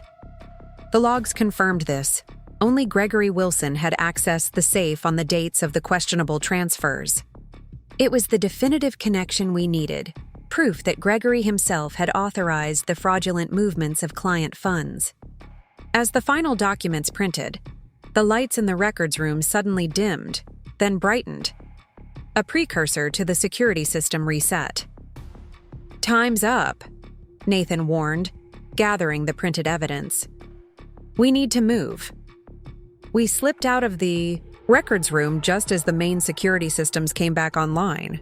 The cleaning crew had progressed to the far end of the floor, leaving our path to the service stairs temporarily clear. We had nearly reached the stairwell when a voice behind us froze us in place. "Working late, Nathan? And with company, no. Less." Gregory Wilson stood in the doorway of his office, his stance casual but his eyes sharp with suspicion. Beside him, Vanessa watched us with calculated wariness. "Just picking up some personal items," Nathan replied, subtly shifting to block Gregory's view of the documents in my hand. "At 9 in the evening? Through the service entrance?" Gregory's smile was cold. "You must be desperate indeed." "We know, Gregory," I said, stepping forward. "About the offshore accounts. About how you set up Nathan to take the fall. About everything." His expression remained impassive, but a muscle twitched in his jaw. "Accusations without evidence are merely slander, Mrs. Parker. Something that could further damage your husband's already precarious position." "We have the evidence," Nathan countered. "The authentication logs from your personal fob. The security access records proving only you opened the safe on the days of the transfers." For the briefest moment, uncertainty flickered in Gregory's eyes. Then his composure returned, colder than before. "Fabricated records won't help you," he said dismissively. "The authorities already have my statement regarding your activities, Nathan. Your desperate attempt to implicate me will only add obstruction of justice to your charges." "It's over, Gregory," I insisted. "Martin Delaney's evidence is already with FINRA. These logs merely confirm what they already suspect." At the mention of Martin's name, Vanessa stepped forward. "You're bluffing. Martin's evidence was destroyed years ago." "You'd be surprised what people keep when their lives and reputations are destroyed," I replied, watching her confidence waver. Gregory assessed the situation with calculating eyes. "Even if you have these supposed logs, they won't leave this building. Security is quite thorough these days, especially regarding unauthorized document removal." As if on cue, the elevator chimed, and 2 security guards emerged. Gregory's smile widened fractionally. "Perfect timing, gentlemen. We appear to have a security breach. Mr. Parker and his wife have accessed confidential records without authorization. Please escort them to the security office while I contact the authorities." The guards advanced, their expressions professionally blank. Nathan and I exchanged quick glances. If we were detained, Gregory would have the opportunity to destroy the evidence we'd gathered. What happened next unfolded with surreal clarity. Nathan stepped forward, ostensibly to comply with the guards, then suddenly tossed the folder of documents toward me. As the papers scattered in the air, creating momentary confusion, he lunged toward the fire alarm on the nearby wall and pulled it. The piercing wail of the alarm filled the space, accompanied by flashing lights and the distant sound of emergency doors unlocking automatically. The building's fire protocol overriding security measures to ensure safe evacuation. "Go!" Nathan shouted over the alarm. "Get the evidence out!" I hesitated for only a second before dropping to gather the crucial documents. The security guards, momentarily disoriented by the alarm, moved to restrain Nathan. Gregory lunged toward me, his composed facade cracking to reveal naked desperation. "Stop her," he commanded, but it was too late. I had already slipped past him into the stairwell, clutching the evidence tightly. Behind me, I heard scuffling and shouting, but I didn't look back. The alarm had triggered an automatic notification to the fire department. Within minutes, the building would be swarming with emergency responders. I raced down the stairs, heart pounding in rhythm with my footsteps. 3 floors down, the door to the stairwell burst open, and Vanessa appeared, her face flushed with exertion. "Jessica, wait!" she called. "You don't understand what you're doing." I didn't slow down, continuing my descent. Vanessa pursued, her heels clacking loudly on the metal stairs. "Gregory will destroy you both," she warned, her voice echoing in the stairwell. "He has connections you can't imagine, people who can make you disappear." "Is that what happened to the compliance officer before you?" I called back. "The one who moved to New Zealand under mysterious circumstances." Her footsteps faltered momentarily. "That was different. She threatened to go public. You still have a chance to walk away from this." I stopped abruptly, turning to face her. "Why would I walk away? So Nathan can take the fall for crimes he didn't mastermind? So Gregory can continue, stealing from clients who trust him?" Vanessa's expression hardened. "You think this is about right and wrong? This is about survival. Gregory protected me when my former boss tried to assault me. He gave me opportunities no one else would. I owe him. And that justifies destroying my marriage? Setting up Nathan to take the blame for Gregory's crimes?" "Nathan was a willing participant," she countered. "He never questioned the transfers, never reported the irregularities. He chose his ambition over his integrity long before I entered. The picture." There was truth in her words, painful as it was to acknowledge. Nathan had made choices that led us here, choices driven by ambition, insecurity, and moral compromise. "You're right," I admitted. "Nathan isn't innocent. He'll face consequences for his actions." I held up the documents. "But so will Gregory. And so will you." Anger flashed in her eyes. "You self-righteous bitch. You have no idea what I've been through, what I've had to do to survive in this world." "I know enough," I replied quietly. "I know you used your body and your intelligence to further Gregory's schemes. I know you deliberately seduced a married man as part of your job, and I know you're still trying to protect the person who orchestrated all of it." Her composure cracked, revealing the desperation beneath. "Give me the documents, Jessica. Please. If Gregory goes down, I go with him. Everything I've built will be destroyed." "You destroyed my life," I reminded her. "My marriage, my trust, my sense of security. All collateral damage in your grand scheme." For a moment, something like regret flickered across her face. It wasn't personal. It was to me. The sound of approaching sirens penetrated the stairwell. Time was running out. Vanessa made a sudden lunge for the documents, catching me off guard. We grappled briefly, papers scattering on the stairs between us. "Stop!" I gasped, struggling to maintain my grip on the core evidence. "This won't help you!" Vanessa pressed her advantage, using her height and desperation to wrench several pages from my hands. But as she turned to flee upstairs with her captured documents, the stairwell door below us burst open. Firefighters in full gear poured in, followed by police officers responding to the alarm. "What's going on here?" demanded one of the officers, taking in the scene. 2 women struggling on the stairs, scattered papers between them. "Financial fraud evidence," I said quickly, gathering the remaining documents. "This woman is trying to destroy evidence of crimes committed by Gregory Wilson, a partner at this firm." Vanessa froze, trapped between the approaching officers and the damning evidence in her hands. The fight seemed to drain from her all at once, her shoulders slumping in defeat. "Ms. Collins?" One of the officers stepped forward. "We've been looking for you. We have some questions about offshore accounts linked to your name." The look she gave me then was complex. Anger, fear, and something that might have been reluctant respect. Without another word, She handed the documents she'd seized to the nearest officer. "I want immunity," she said quietly, "in exchange for everything I know about Gregory Wilson's operations." As the officers led Vanessa away, I leaned against the wall, the adrenaline that had fueled me suddenly evaporating. The documents I'd fought so hard to protect were now in official hands. Whatever happened next would be beyond my control. Outside, the night air was cool against my flushed skin.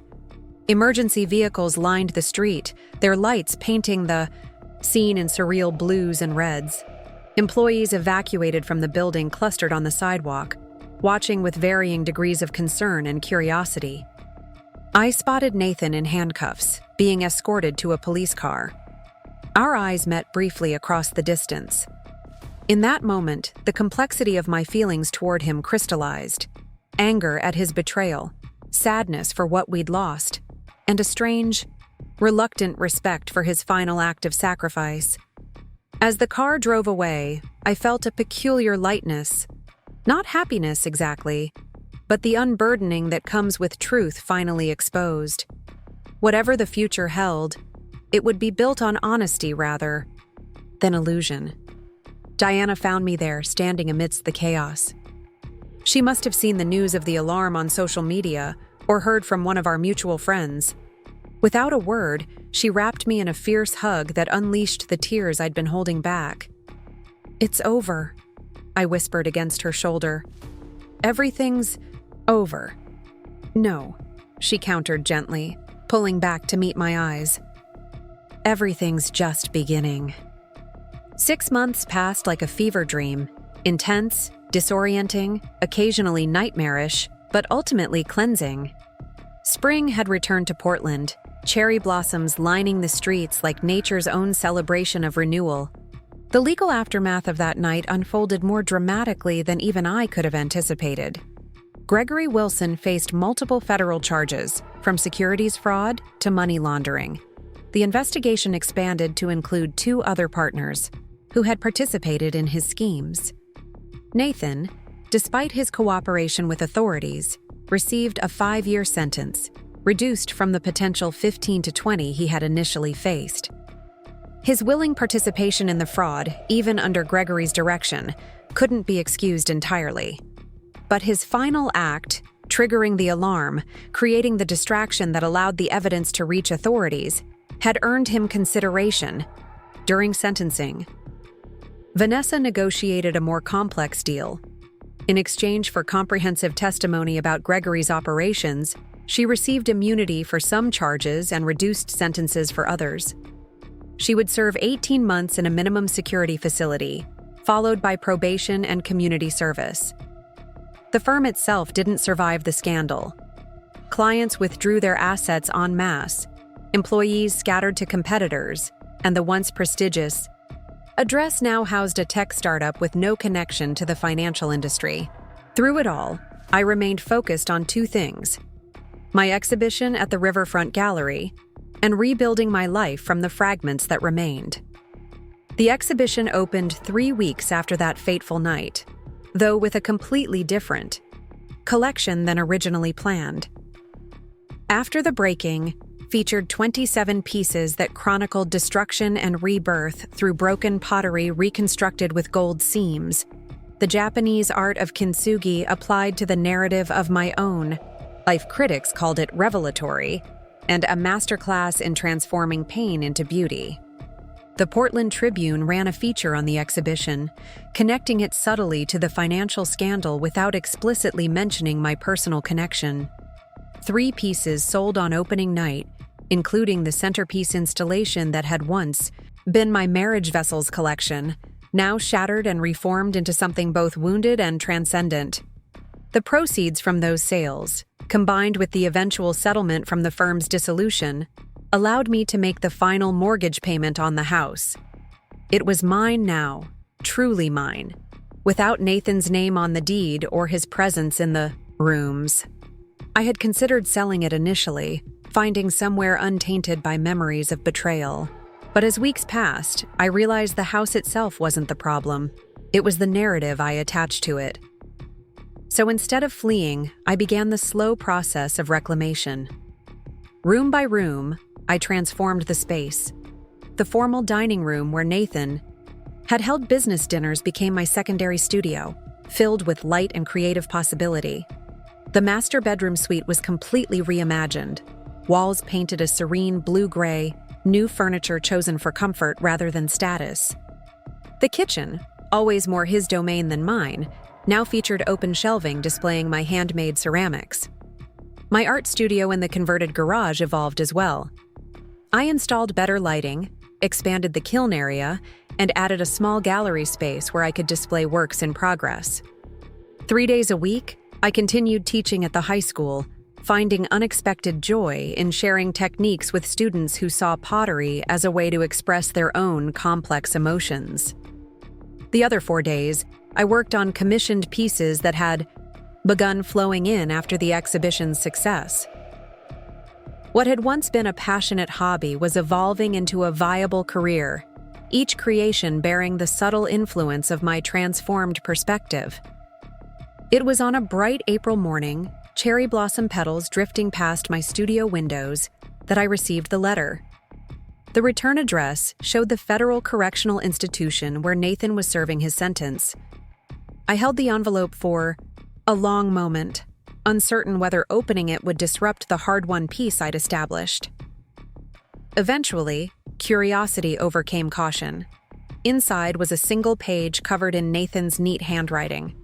"Jessica, I've started this letter 100 times over the past months, always falling short of finding the right words. What vocabulary exists for a man who betrayed his wife, his clients, his own integrity? What phrases could possibly convey the depth of my remorse? None, I've realized. No words will ever be adequate. So instead, I'll simply say this. I'm sorry. Not for getting caught, or for the consequences I now face, but for the pain I caused you, for betraying the trust you placed in me, for failing to be the man you deserved. The psychologist here says it's important to understand our motivations, to excavate the roots of our failures. I've spent months digging through the debris of my choices, and what I've found isn't flattering. Insecurity, ambition, a desperate need for validation that no external success could ever satisfy. None of that excuses what I did. But perhaps in understanding it, I can begin the long process of becoming someone different, someone better. I don't ask for forgiveness. I haven't earned it. I don't expect reconciliation. Some bridges, once burned, cannot be rebuilt. I write only to acknowledge the harm I caused and to thank you for the strength you showed when everything fell apart. I hope you're well. I hope your exhibition was everything you dreamed it would be. I hope you're finding your way forward, unburdened by the weight of my failures. Be happy, Jessica. Create beautiful things. Live fully. With deep regret and enduring respect, Nathan, I read the letter twice, searching for manipulation or self-pity between the lines.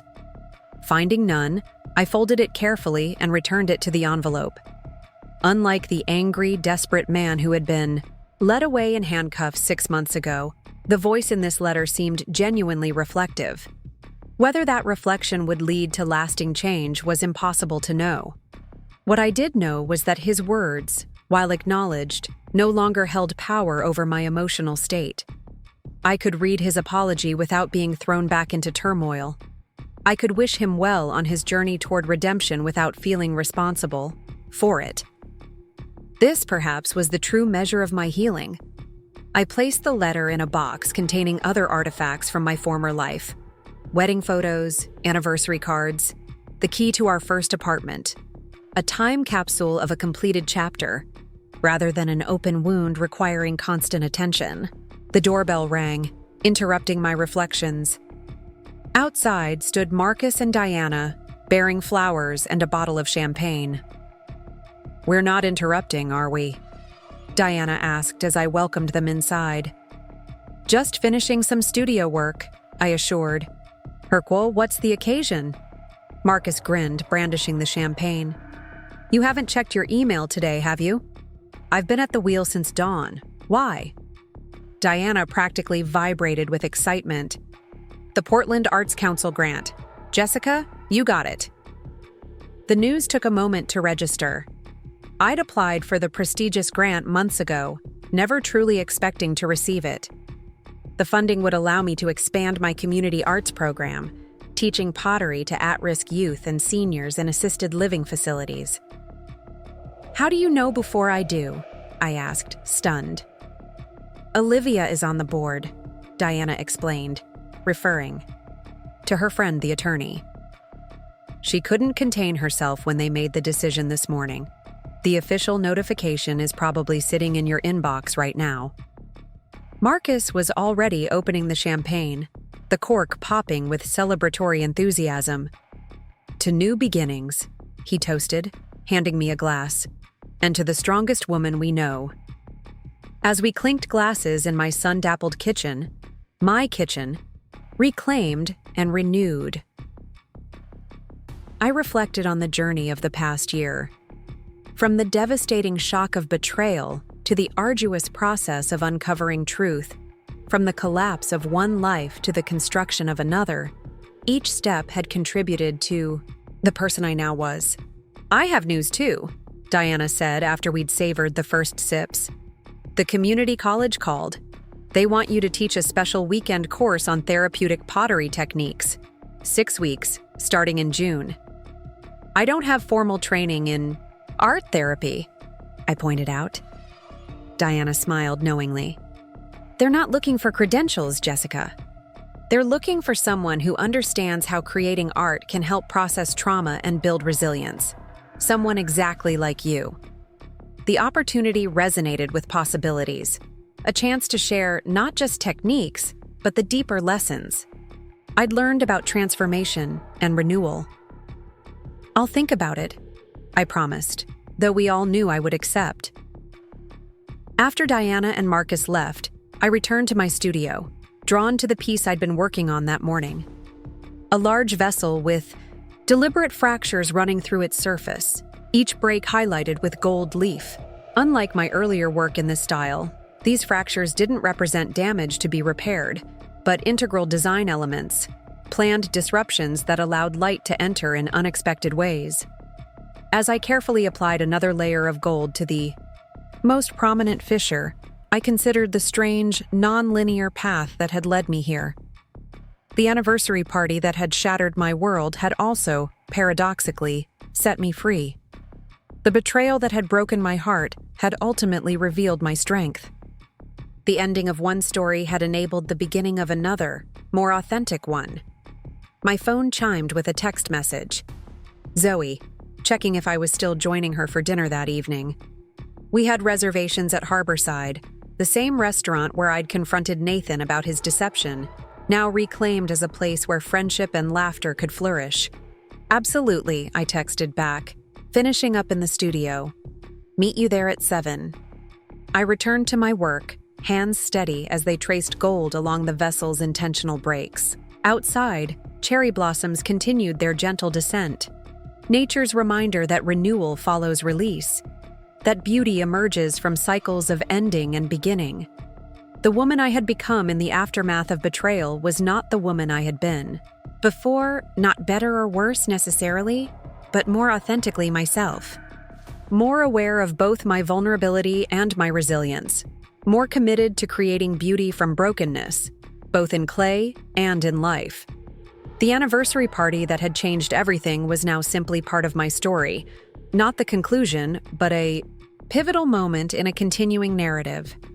The mistress who had appeared that night, thinking to claim my husband and my dignity, had instead inadvertently set in motion events that would reveal my true capacity for growth and transformation.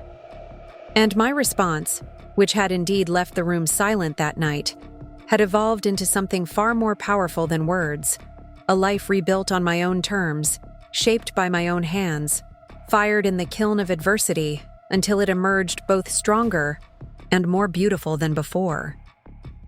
As evening light filtered through my studio windows, I placed the finished vessel on a shelf to dry, already envisioning the next piece in this evolving collection. Tomorrow would bring new clay, new challenges, new opportunities to create meaning from experience, and I was ready for all of it. 1 year after the exhibition that marked my professional rebirth, I found myself standing in front of a classroom at Willamette Valley Community College. 20 eager faces looked back at me, a diverse group ranging from college students to retirees, all drawn to my weekend course on therapeutic pottery techniques. Art isn't just about creating something beautiful, I told them, moving between the pottery wheels. It's about expressing what can't be articulated in words, about transforming raw material into meaning, about finding wholeness in the process of creation, even when life feels fragmented. A young woman in the front row, barely 20, with anxious eyes that reminded me of myself at that age, raised her hand. But what if you're not good at it?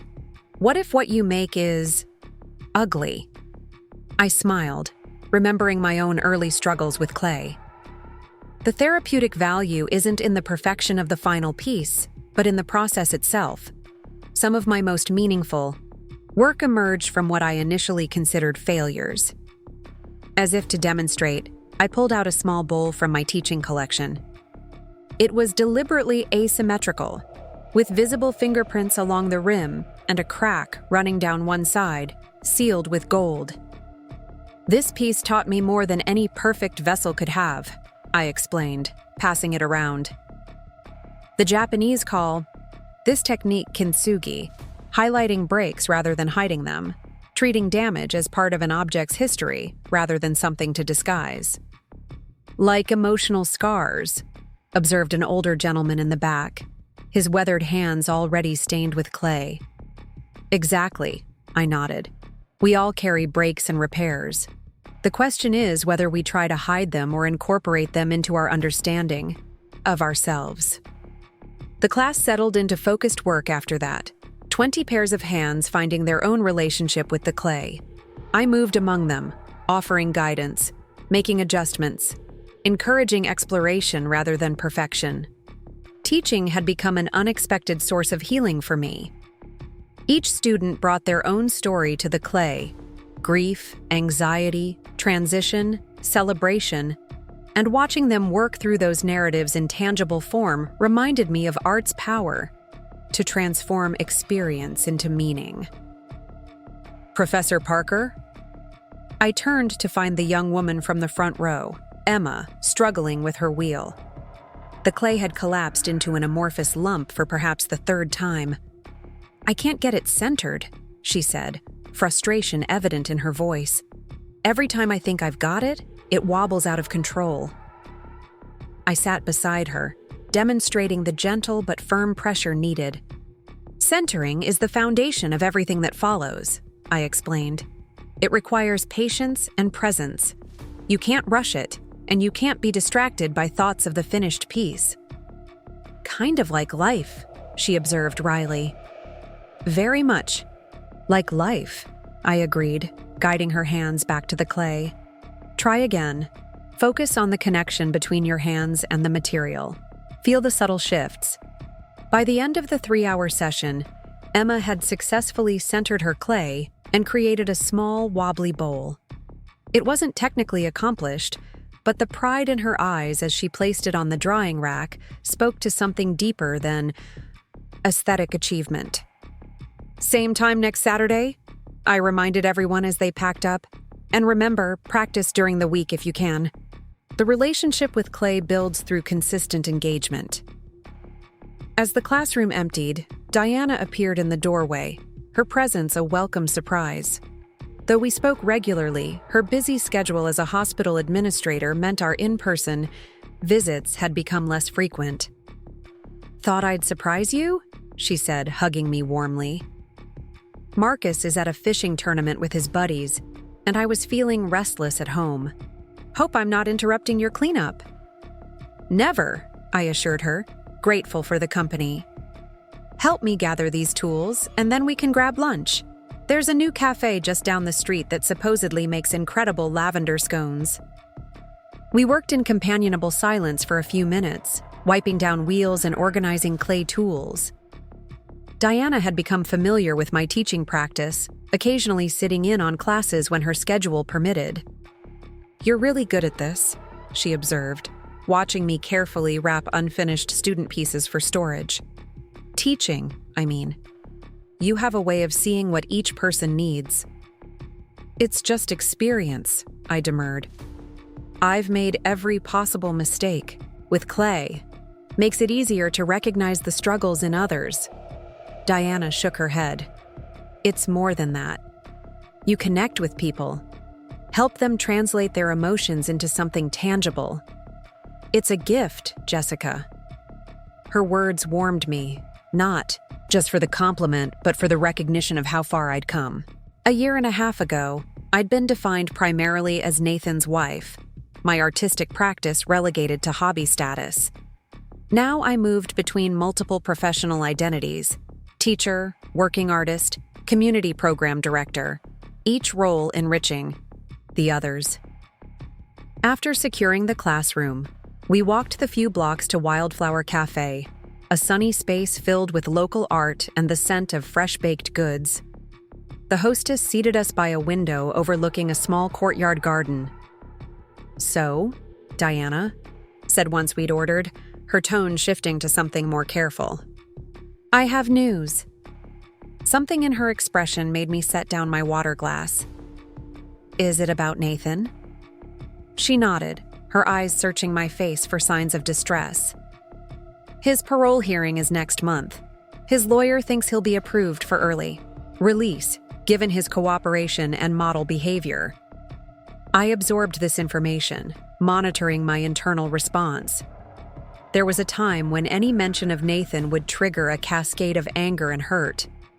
Now I felt a curious neutrality, neither joy nor anguish, simply acknowledgement of information that no longer held emotional power.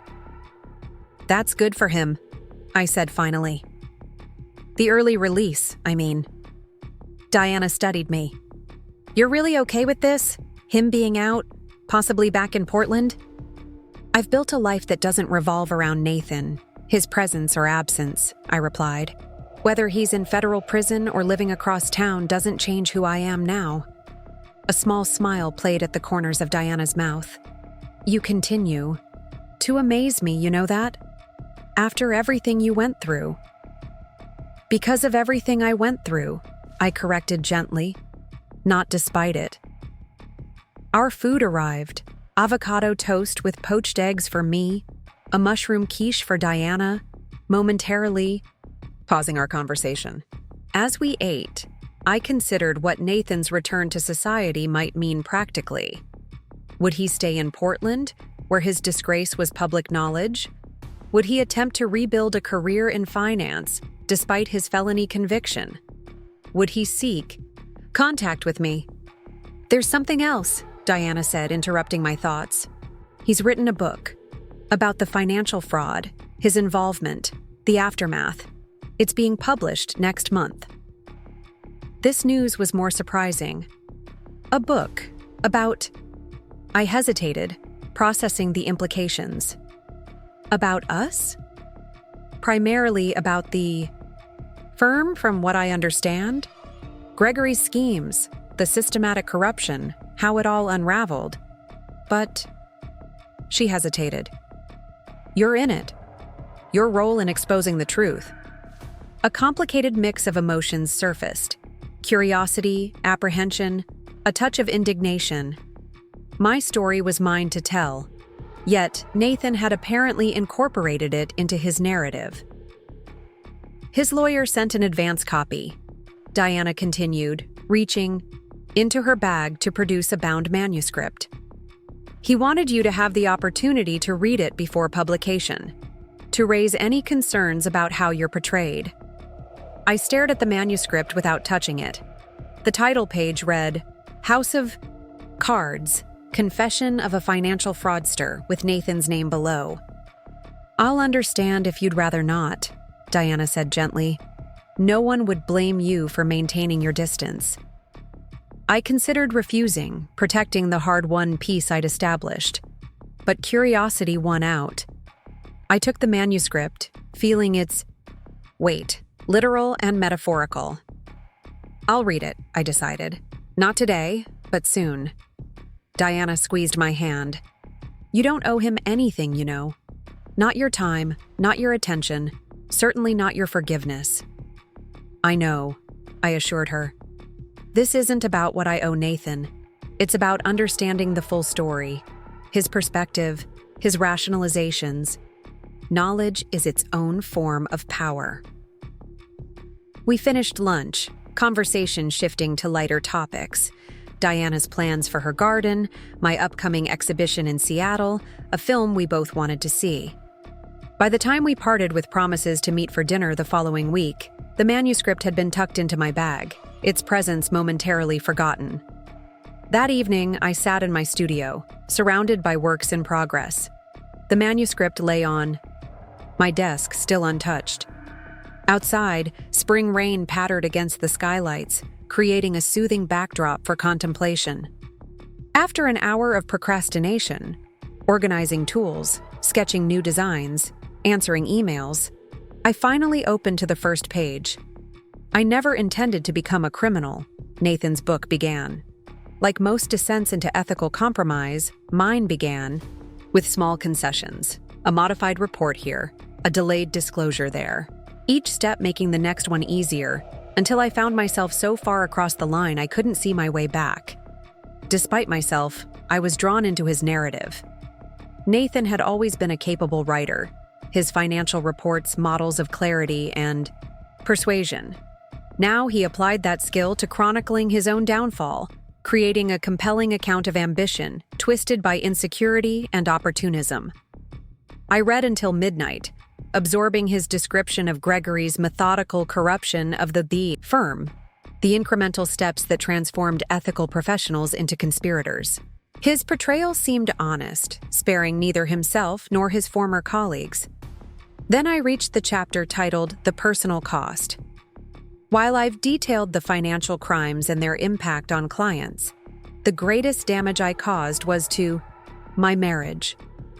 For 12 years, I shared my life with Jessica, an artist, teacher, and the moral center of our relationship. While I manipulated numbers to create false prosperity, she created beauty with her hands. While I chased status and validation, she built genuine connections with students and community. The contrast between us might have strengthened our relationship, providing balance and perspective. Instead, I allowed my insecurities to distance me from the one person who saw and loved the man I could have been. When Vanessa entered my professional life, strategically placed there by Gregory, I was primed for the validation she offered. The affair that followed wasn't love or even genuine attraction. It was weakness meeting opportunity, insecurity, finding temporary reassurance. I betrayed my wife not in pursuit of great passion, but in service to my smallest self, the part that craved constant affirmation and feared being truly known. I closed the manuscript, emotions tumbling through. Me. His words seemed sincere, his accountability complete. Yet something felt off. A narrative too neatly packaged, too literarily satisfying. I reopened the acknowledgments page I'd initially skipped, scanning for insights into his writing process. There, in the third paragraph, I found it. Special thanks to Miranda Holloway, whose editorial guidance transformed my initial ramblings into coherent prose. Her belief in the redemptive power of confession gave shape to this narrative. Miranda Holloway. The name was vaguely familiar. A quick internet search confirmed my suspicion. A well-known ghostwriter specializing in redemption, narratives for disgraced executives and politicians. The knowledge shifted my perception of the manuscript. Not necessarily insincere, but certainly crafted, shaped for maximum impact, polished for public consumption. Nathan's truth filtered through professional editorial sensibilities. I set the manuscript aside, neither accepting nor rejecting its narrative. Perhaps the question wasn't whether it was completely authentic, but whether the accountability it expressed would translate into changed behavior. The following morning, I woke, early, mind still processing what I'd read. Rather than dwelling on it, I channeled my energy into clay, beginning work on a commission for a local restaurant, a set of serving platters inspired by the Oregon coastline. The physical work provided clarity. By noon, I'd reached a decision. About the manuscript. I called Diana, who answered on the second ring. I read it, I told her without preamble. And? Her tone was carefully neutral. It's well written, I said. Thoughtful, even. But it's also clearly been ghostwritten and edited for public consumption. I'd like to speak with Nathan directly before it's published. A moment of silence.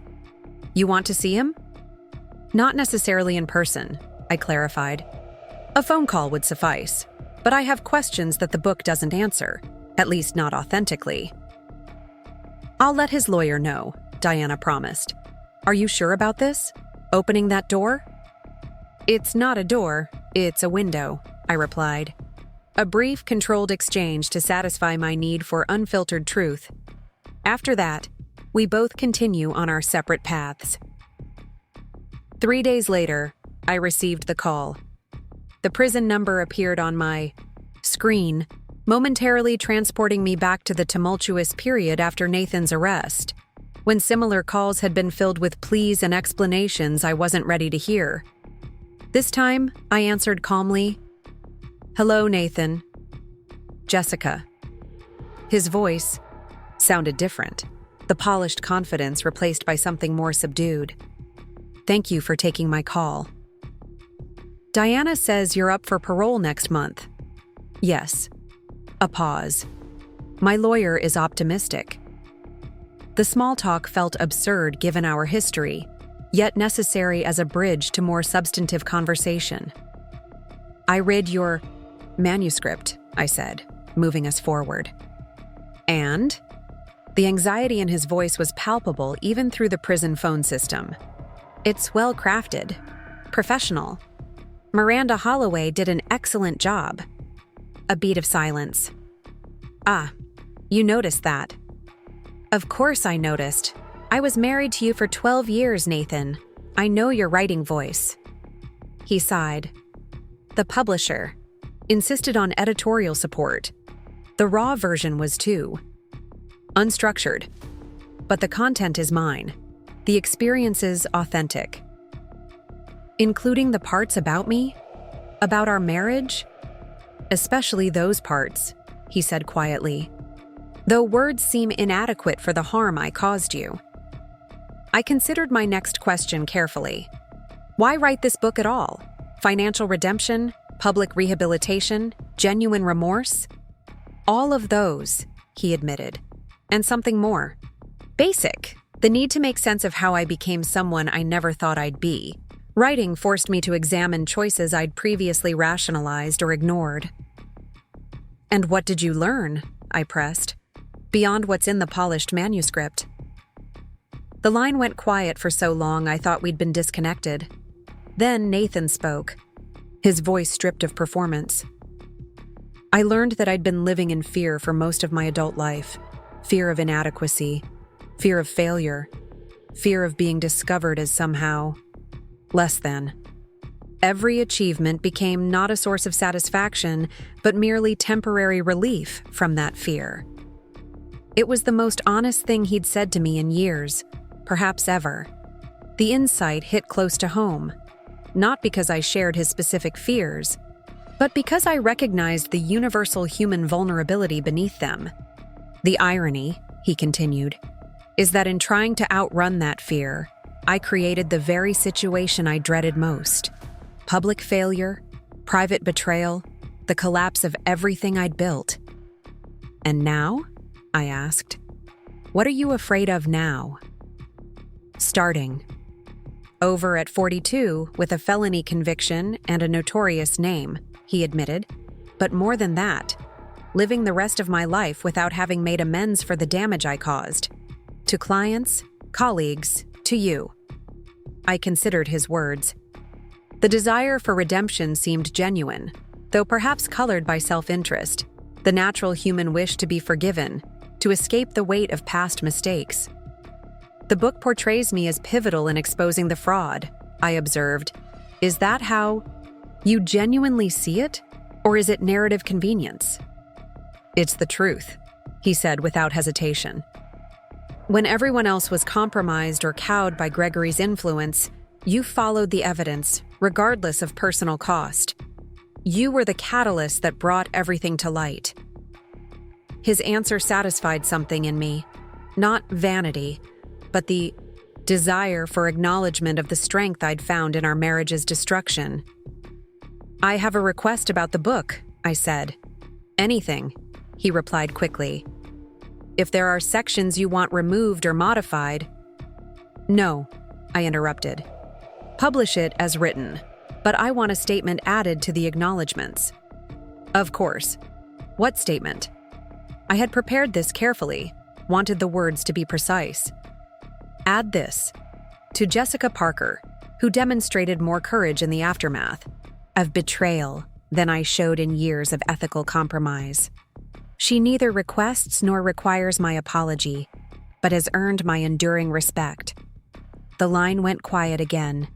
When Nathan spoke, his voice was thick with emotion. Thank you for allowing me to include that. It's more generous than I deserve. It's not about what you deserve, I clarified. It's about what's true. We spoke for a few minutes more. Practical matters about the book's release, his post-parole plans to move to Seattle rather than Portland, his tentative steps toward rebuilding a life outside prison. Throughout, I maintained a compassionate distance, engaged but not entangled. Before we end this call, Nathan said, there's something else you should know, something not in the book. I tensed slightly. What is it? Vanessa contacted me last month. Her sentence ends soon, and— I kept my voice neutral, though the mention of her name still evoked complicated feelings. She wanted to apologize, I think, for her role in everything. She asked about you, how you were doing. What did you tell her? The truth, he said, simply. That you had rebuilt your life beautifully without either of us in it. That your art and teaching were flourishing. That you had shown more resilience than both of us combined. I nodded, forgetting momentarily that he couldn't see me. That's accurate. She's writing a book too, he added, about women in finance, power dynamics, the choices she made. She'd like to interview you for it. The request was so unexpected I laughed aloud. Seriously? She wants to interview the woman whose marriage she helped destroy as part of a financial fraud scheme? I told her it was unlikely you'd agree, Nathan said, but she asked me to pass along the request anyway. I considered the audacity of it, the strange full-circle quality. Once the initial surprise faded, I found myself intrigued rather than offended. What would such a conversation reveal? What insights might emerge from two women who had occupied opposite positions in the same destructive dynamic? Tell her she can contact me through Diana, I decided. I'm not promising anything, but I'm willing to hear what she has to say. As we ended the call, I realized something had shifted. Not a dramatic transformation, but a subtle realignment. The conversation had provided a kind of closure that the legal proceedings, for all their justice, had not offered. A human recognition of harm caused and strength found, untethered from courtrooms and formal statements. The next morning, I returned to my pottery wheel with renewed focus. The commissioned platters took shape beneath my hands, each one unique yet part of a cohesive collection.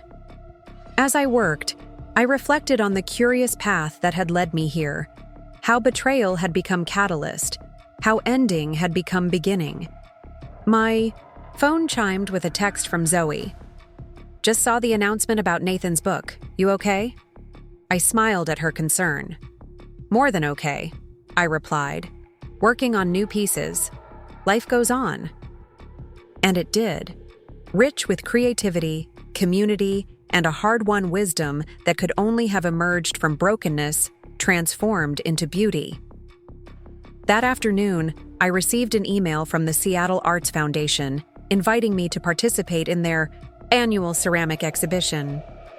Another opportunity, another expansion of my professional world. I accepted immediately, already envisioning new pieces that would incorporate the techniques I'd been developing. As I prepared for my evening pottery class at the community center, a free program for teens from underserved neighborhoods, I considered how profoundly my definition of success had changed. Once measured in household income and social status, it now resided in creative fulfillment, meaningful connection, and the quiet satisfaction of building a life authentic to my values. The teens arrived with their usual mix of enthusiasm and adolescent nonchalance. Among them was Miguel, a 16-year-old whose initial resistance had gradually transformed into genuine talent.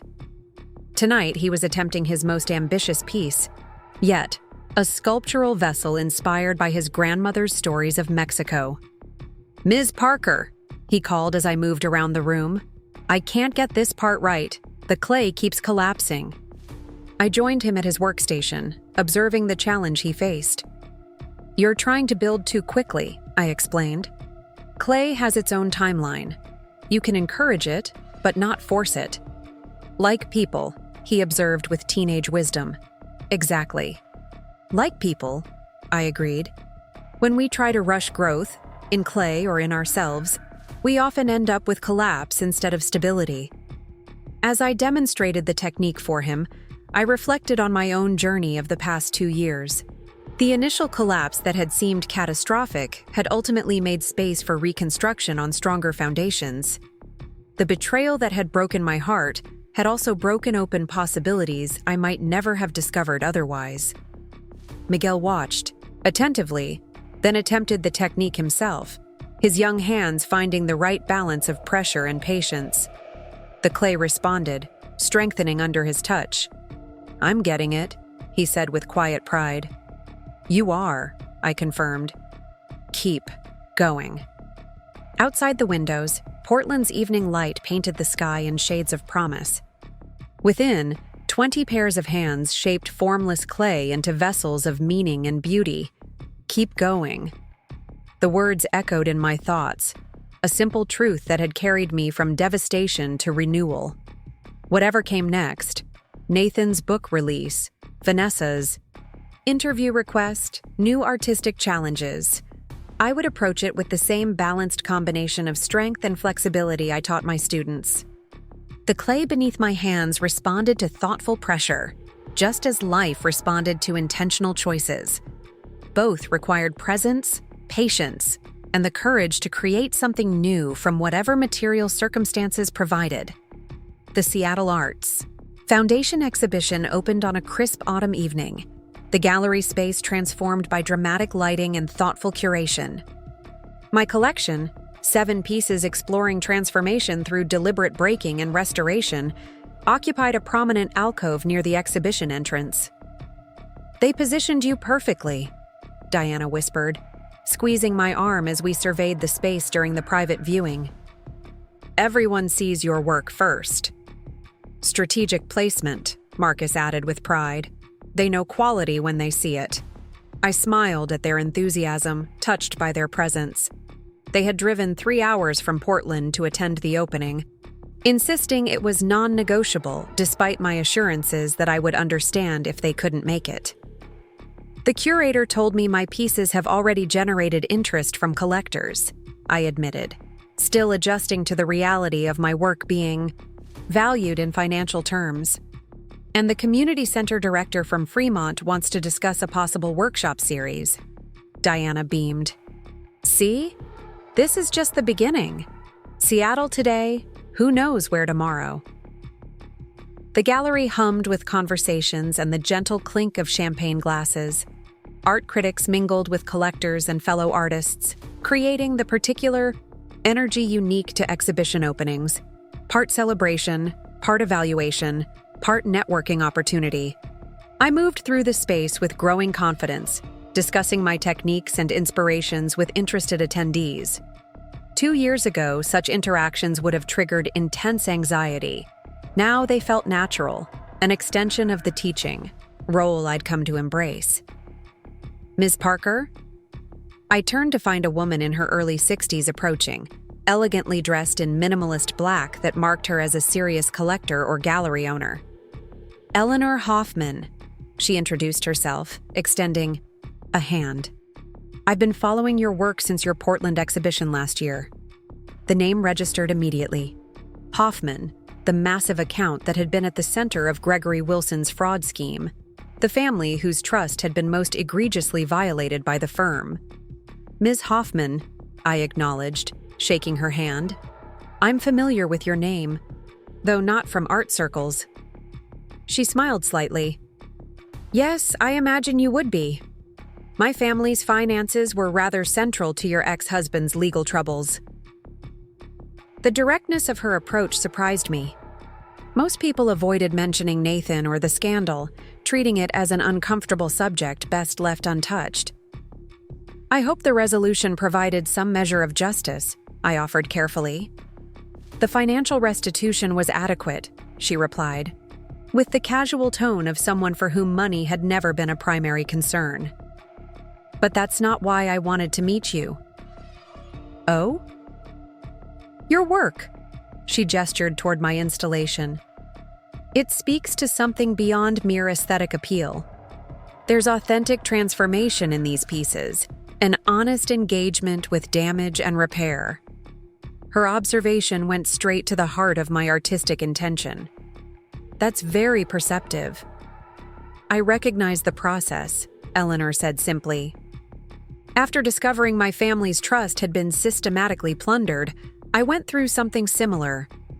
The betrayal forces a reckoning, with trust, with judgment, with one's understanding of reality itself. The parallel struck me profoundly. Though the specifics differed, we had both experienced fundamental betrayals by men who had presented themselves as trustworthy stewards. "How did you move forward?" I asked, genuinely curious about her journey. "By reclaiming narrative control," she replied without hesitation. "I refused to be cast as merely a victim in someone else's story of greed. I became instead the protagonist in a story of accountability and renewal."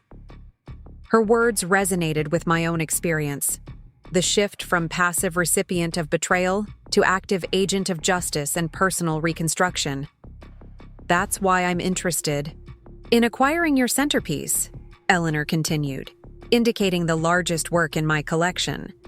A vessel that had been broken into 17 distinct pieces, then reconstructed with gold seams to create a form more complex and compelling than the original. "The Fracturing," I supplied its title. "Precisely. It captures both the breaking and the becoming." She studied me thoughtfully. "Would you consider a commission as well? I'm establishing a foundation focused on financial literacy for women. Our headquarters could benefit from a signature piece that embodies transformation through adversity." The opportunity was significant, both financially and as a platform for my work to engage with a meaningful cause. We exchanged contact information, agreeing to discuss details over lunch the following week.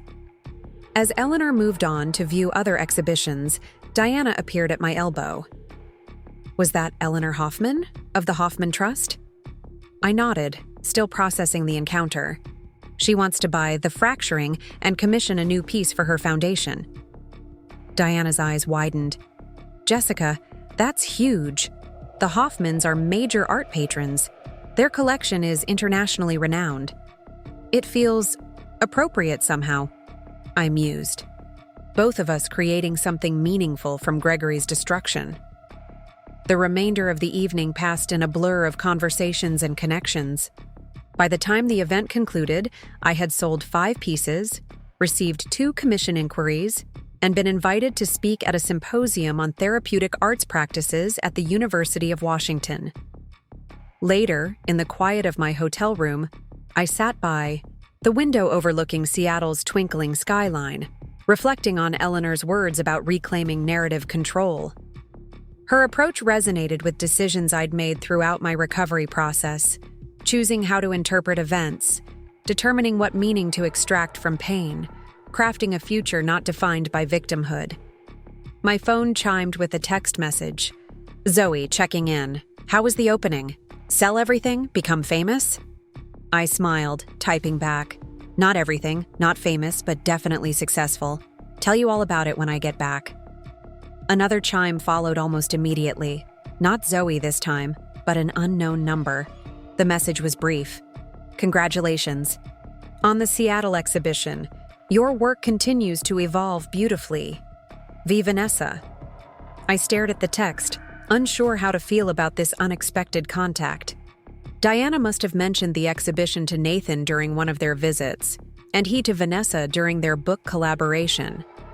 I considered ignoring it, maintaining the boundary I'd established. But curiosity won out. Thank you.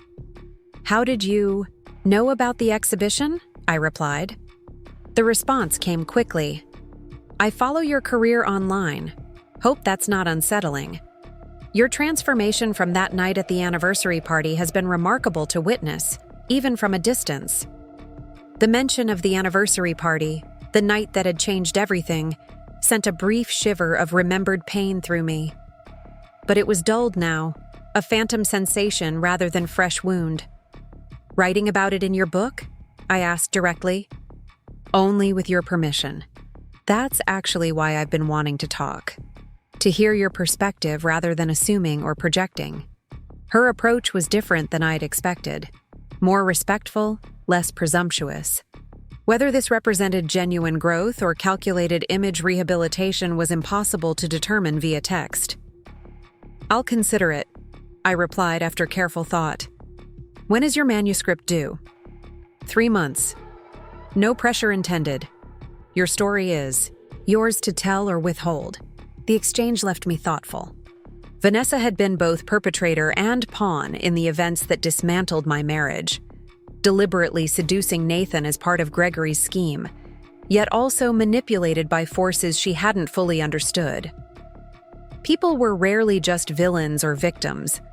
Most existed in the complicated middle ground, making choices within constraints, acting sometimes from strength and sometimes from weakness.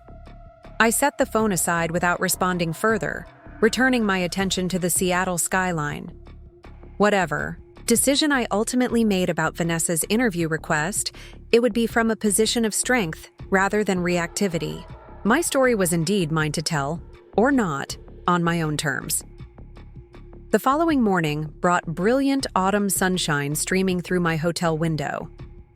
I had arranged to meet with the Fremont Community Center director for brunch, followed by a visit to a clay supplier renowned for their specialized glazes. As I prepared for the day, my phone rang. Diana, calling earlier than expected. "Did I wake you?" she asked when I answered. "No, I've been up for hours. Too much coffee at the reception, probably." She hesitated, then continued with unusual caution. "I'm calling because, well, there's something you should know before you see it elsewhere." My mind raced through possibilities. Is it Nathan? Did something happen with his parole? No, nothing like that. It's about Gregory Wilson. The name still triggered an involuntary tension. What about him? He's dead. Apparent suicide in his minimum security facility. Marcus just saw it on the morning news. I sat on the edge of the bed, absorbing this unexpected development. Gregory had been sentenced to 12 years for his orchestration of the fraud scheme, a term many felt was insufficiently severe given the millions stolen and lives disrupted. How? I asked finally. Details are sparse, Diana replied. The news report just said he was found in his cell early this morning. No signs of foul play. A complex emotion swept through me, not satisfaction, or grief exactly, but a strange sense of conclusion. Gregory's death closed a chapter that had remained partially open despite the trials and sentencing. "Are you okay?" Diana asked when I didn't immediately respond. "Yes," I said truthfully. "It's not something I would have wished for, but I can't pretend to feel sorrow either." "No one would expect you to," she assured me. "I just wanted you to hear it from me, rather than seeing a headline or getting blindsided by a reporter's question." After ending the call, I stood by the window, watching the morning ferry cross Elliott Bay. Gregory Wilson had orchestrated destruction on a massive scale: financial, professional, personal. He had treated people as pieces on a chessboard, manipulating lives with calculated precision. Yet his death brought no sense of triumph or justice served. If anything, it felt like a final evasion, one last strategic move to avoid fully facing the consequences of his actions. My phone buzzed with a text from Nathan. "Just heard about Gregory. Thought you should know I had nothing to do with it," despite what some might assume. The defensive tone struck me as odd until I remembered the unsubstantiated rumors that had circulated during the trial.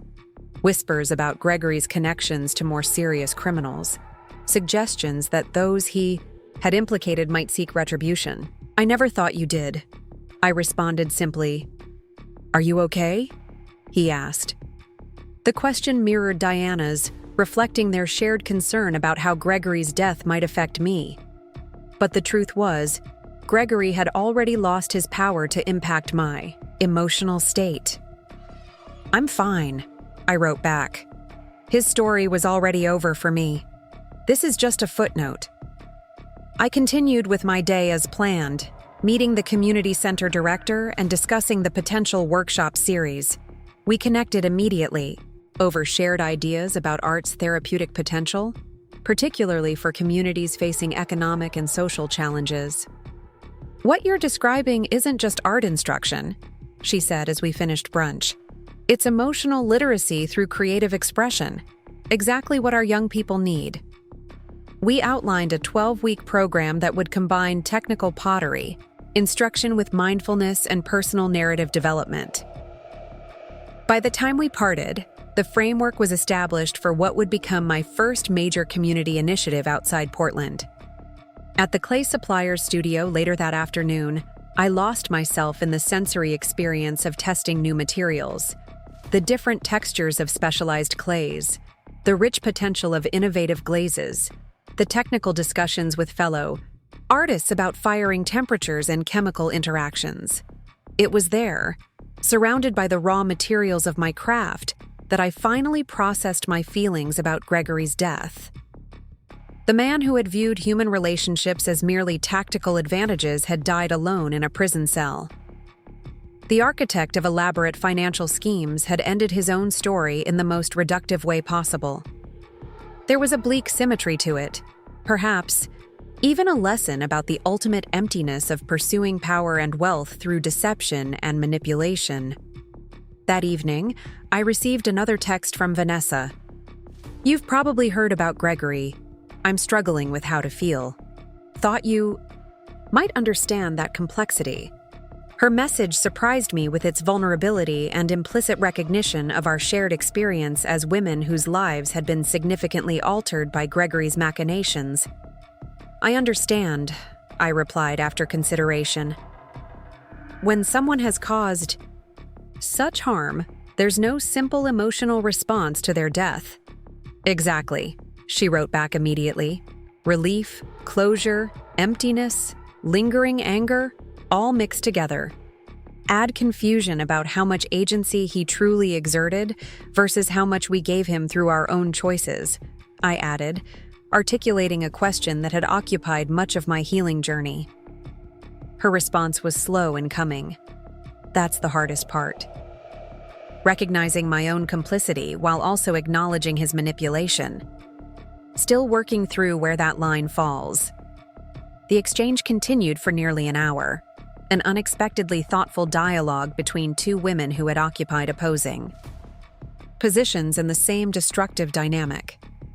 Not friendship, certainly, but a peculiar kind of understanding that few others could share. "If you still want that interview for your book, I'm open to discussing it when I return to Portland," I offered finally. "Thank you. That means more than you know." The remainder of my Seattle trip unfolded productively, finalizing the sale of my exhibition pieces, meeting with Eleanor Hoffman to discuss the Foundation Commission, exploring the city's vibrant arts districts for inspiration. Throughout, I remained centered in a hard-won equilibrium that neither Gregory's death nor unexpected connections with the past could destabilize. 3 days later, I returned to Portland, driving directly from Seattle to the community college where my weekend pottery course awaited.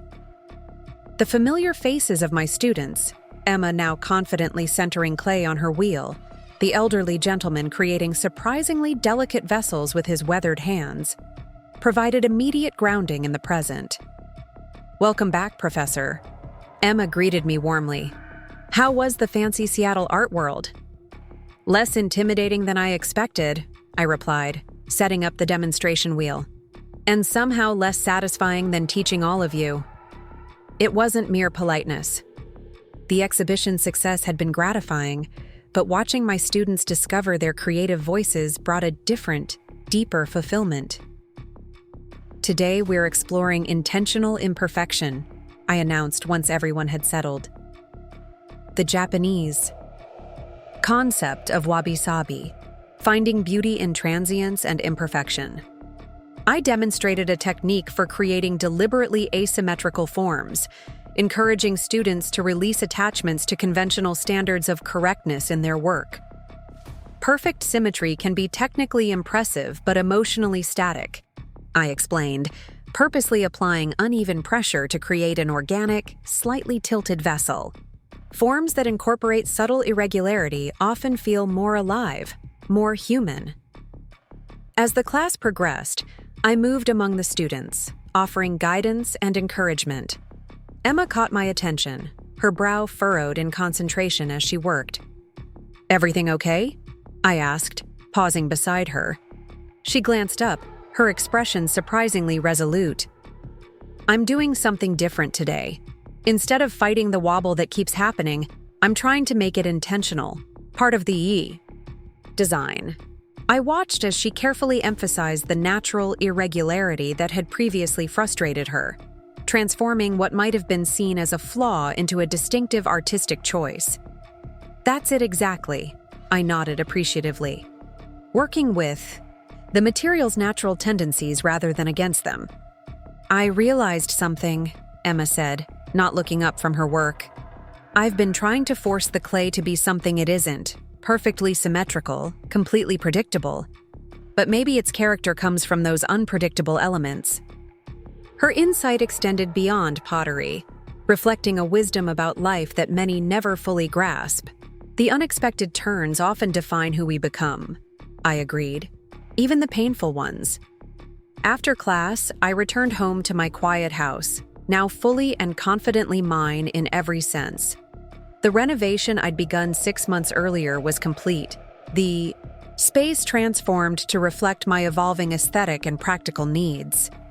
The formal dining room had become a planning studio for community art initiatives. The master bedroom now featured a reading nook overlooking the garden Diana had helped me redesign. A package waited on my porch, an advance copy of Nathan's book, now fully published and beginning its promotional cycle. I brought it inside but didn't immediately open it, instead moving through my evening routine with deliberate presence, preparing a simple dinner, responding to emails about upcoming workshops, sketching preliminary designs for Eleanor Hoffman's commission. Later, curled on my sofa with a glass of wine, I finally examined the book. The cover featured a stark image of a house of cards mid-collapse, Nathan's name and the title in bold typography beneath. I turned to the acknowledgments page, finding the statement I had requested included exactly as written. The finished book would soon be in bookstores nationwide, Nathan's perspective on our shared history available for public consumption. Yet this reality no longer threatened my sense of self or ownership of my own narrative. His story was his to tell, just as mine was mine. In the quiet evening hours, I began sketching more detailed concepts for the Hoffman Foundation Commission. Eleanor had specified only that the piece should embody transformation through adversity, otherwise giving me complete artistic freedom. As my pencil moved across paper, a design emerged that differed from my previous work. Rather than emphasizing breakage and repair, this concept explored emergence, how pressure and constraint could create entirely new forms rather than merely damaged versions of original structures.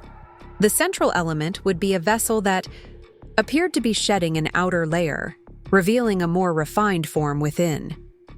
The technical challenges were significant, but the metaphorical resonance felt exactly right for a foundation dedicated to empowering women through financial education.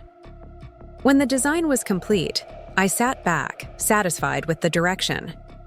It represented not just a creative evolution, but a personal one, moving beyond defining myself in relation to past damage toward embracing continuous emergence and growth.